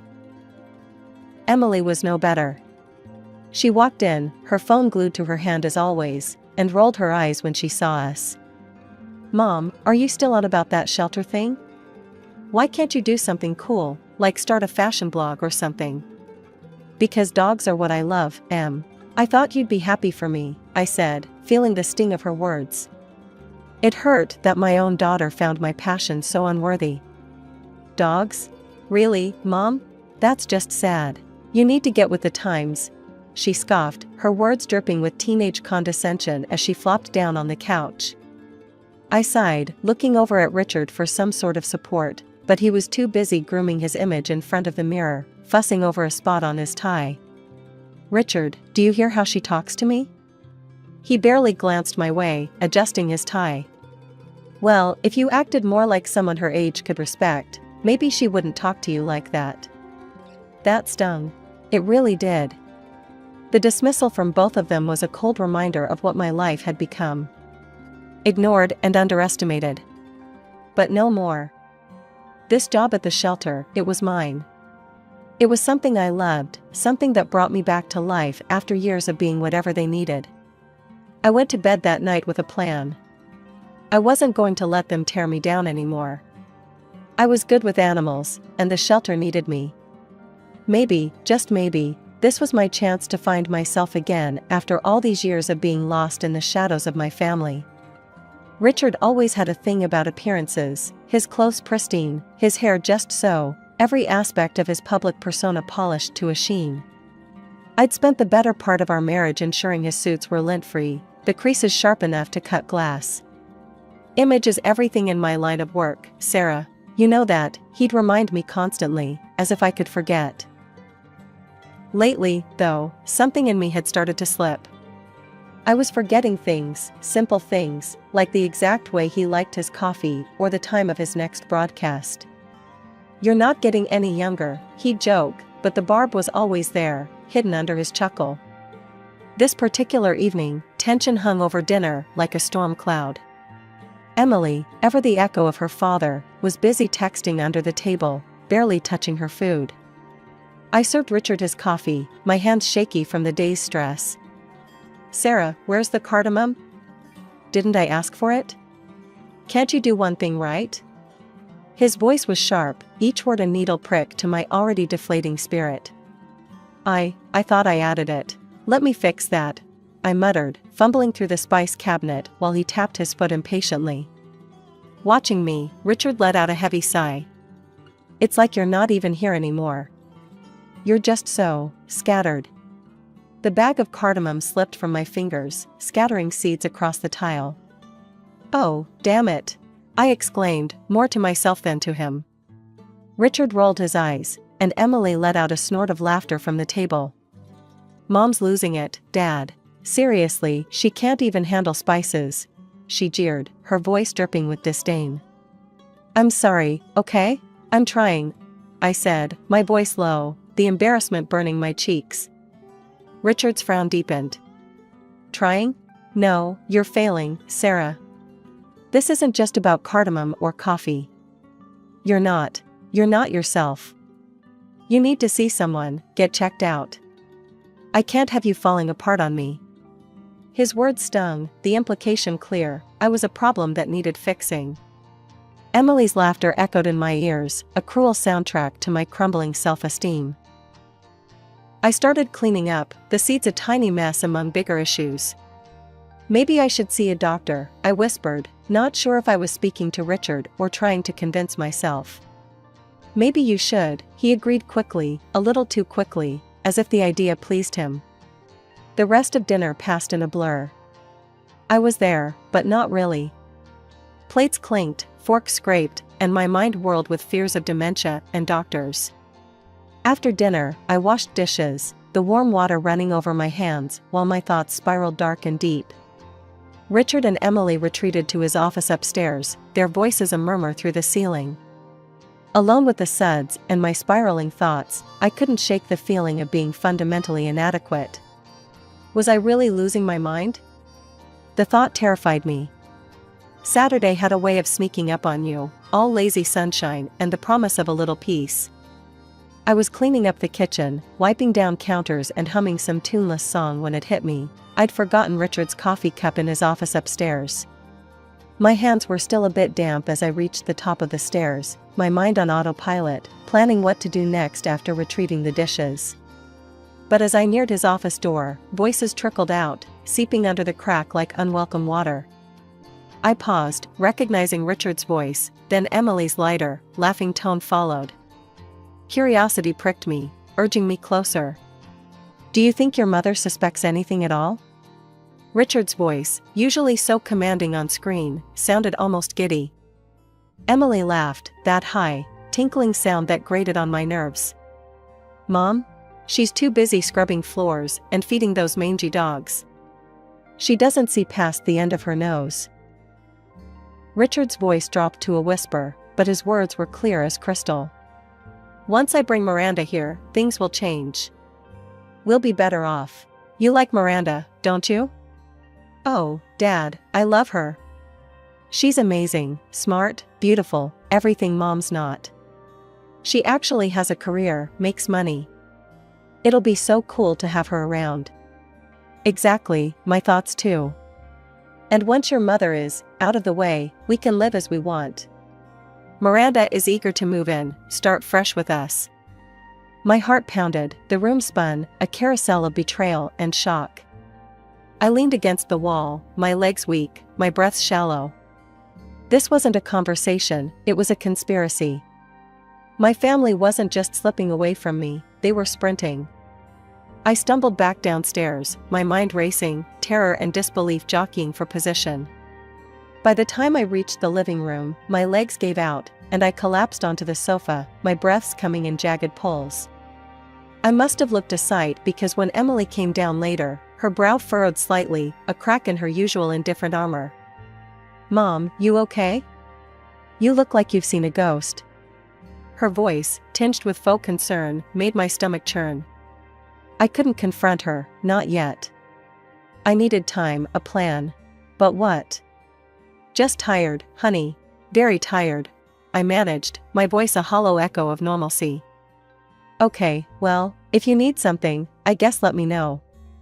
She shrugged, her detachment reassembling itself like armor as she turned away, leaving me adrift in the sea of my turmoil. Sunlight was already sneaking through the curtains when I woke up, my mind a tangled mess of dreams and nightmares, all mixing together until I couldn't tell one from the other. For a fleeting moment, I hoped that what I'd overheard last night was just another bad dream. I shuffled into the kitchen, still in my nightgown, my thoughts as disheveled as my hair. Richard and Emily were already there, their morning routine in full swing as if our world hadn't just shifted on its axis. Morning, I mumbled, reaching for the coffee pot. The strong aroma did nothing to clear the fog in my brain. Good morning, Mom, Emily said, a little too cheerfully. Richard just nodded, his eyes glued to his phone. But then, their eyes met, and they shared a quick, secretive smile, a small, poisonous thing that didn't reach their eyes. That smile, it was like a slap, waking me up better than the strongest coffee ever could. They didn't know I'd seen it, but it was all the confirmation I needed that last night wasn't a figment of my imagination. I'm heading to the shelter today. Lots to do, I announced, trying to keep my voice steady. They barely acknowledged it, just nods and mumbles, their minds obviously elsewhere. As soon as breakfast was over, I made my way to the little cafe down the street where I'd agreed to meet Mark. The whole walk there, my heart was pounding so loud I could barely hear the morning bustle around me. Mark was already there when I arrived, his face lighting up in a smile when he saw me. Mom, are you okay? You look, I don't know, upset? I forced a smile, but as I sat down, the facade crumbled. Mark, I need to tell you something important, I started, my voice a shaky whisper. I told him everything, about the overheard conversation, the plans, the chilling disregard they had for me.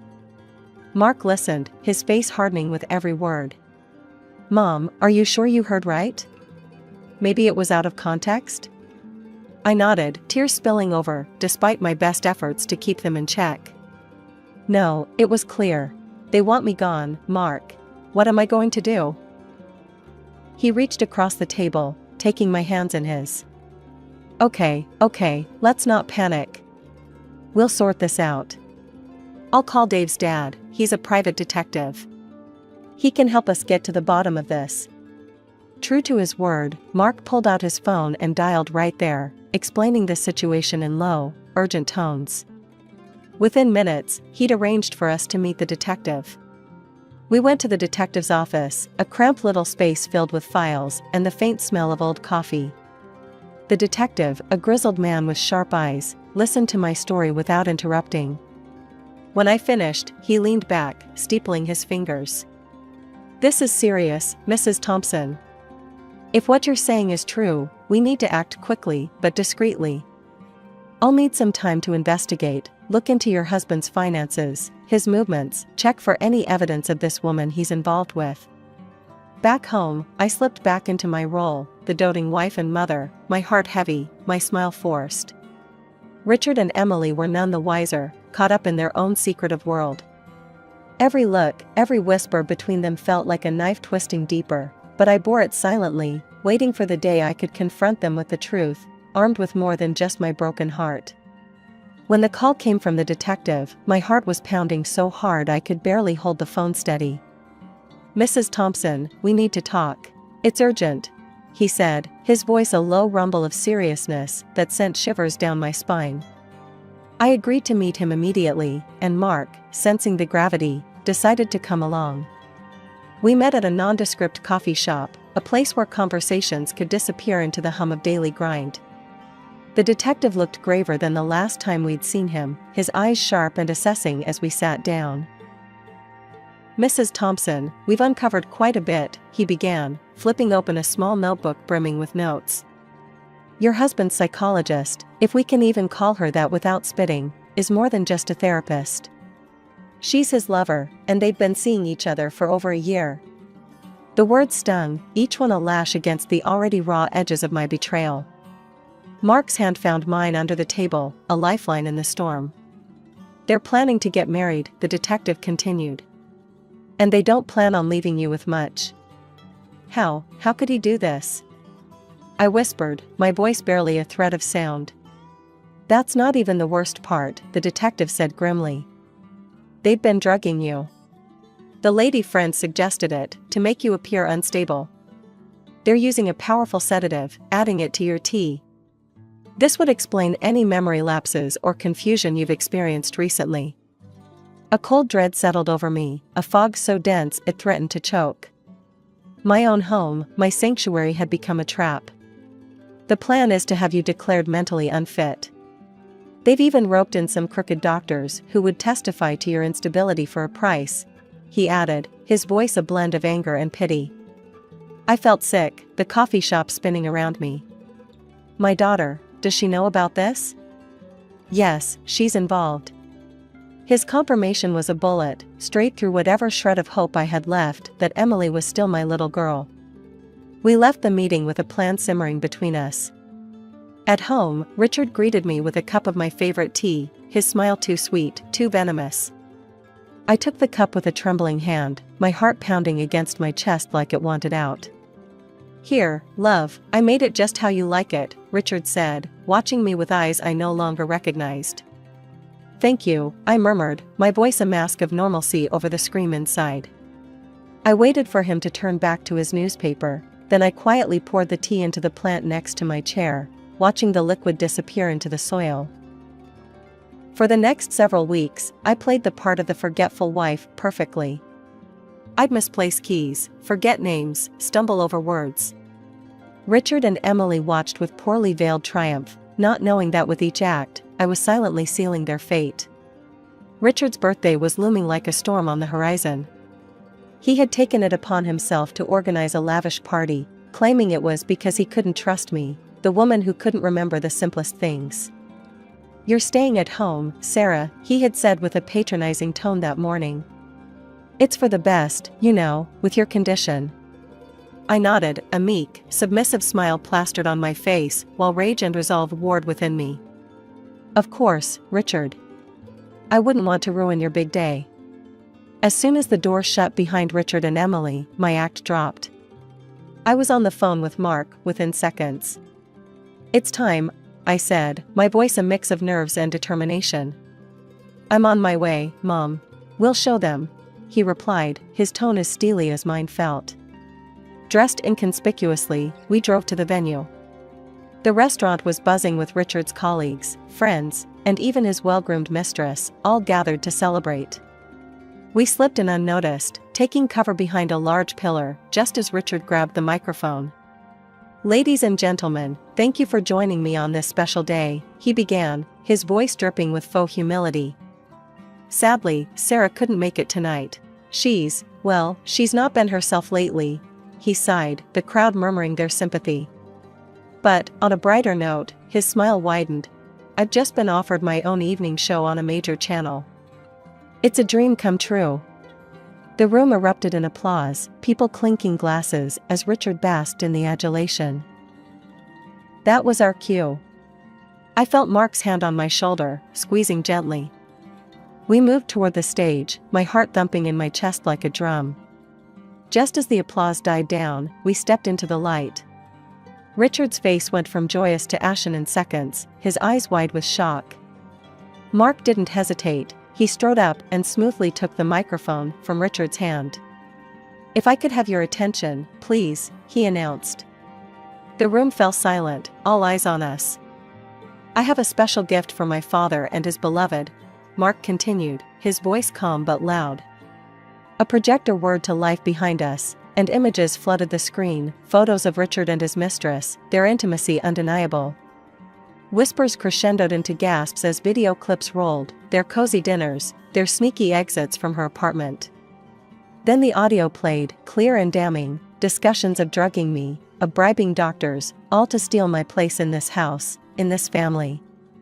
Richard and his mistress exchanged desperate looks, trapped by their own deceit. The crowd's murmurs grew louder, a mix of shock and anger vibrating through the air. I took the microphone from Mark, my hand steady, despite the turmoil around us. "I am not as ill as my husband hoped," I declared, my voice strong and clear. "This, what you see on this screen, I arranged for this gift, especially for his mistress." The scandal erupted right then and there, the mistress fleeing the room with Richard stumbling after her. As the room buzzed with the aftershock, one of Richard's relatives approached me. "I recorded everything, Sarah. It's all on video. I'll send it to you," he whispered, handing me his business card. After the explosive reveal at Richard's birthday bash, the fallout was immediate and merciless. The video of his betrayal and scheming went viral overnight, replayed on every gossip show and news outlet you could think of.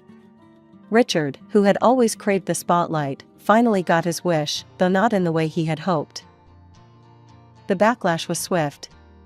His once promising career on television crumbled, the network dropped him like a hot potato, citing moral clauses and public outrage. Meanwhile, I took steps to untangle myself from the man I once vowed to stand by. My lawyer was a godsend, a no-nonsense woman who cut through the legal jargon and helped me file for divorce. The evidence was overwhelming, and the court had no qualms in granting me not only the divorce, but also a hefty financial compensation from Richard and his mistress. The fact that they had drugged me made it a criminal matter, too, but my focus was on severing ties, not extending court battles. "Sarah, you've secured lifelong alimony, and the house is yours. They can't touch you financially anymore," my lawyer announced with a satisfied smirk when it was all over.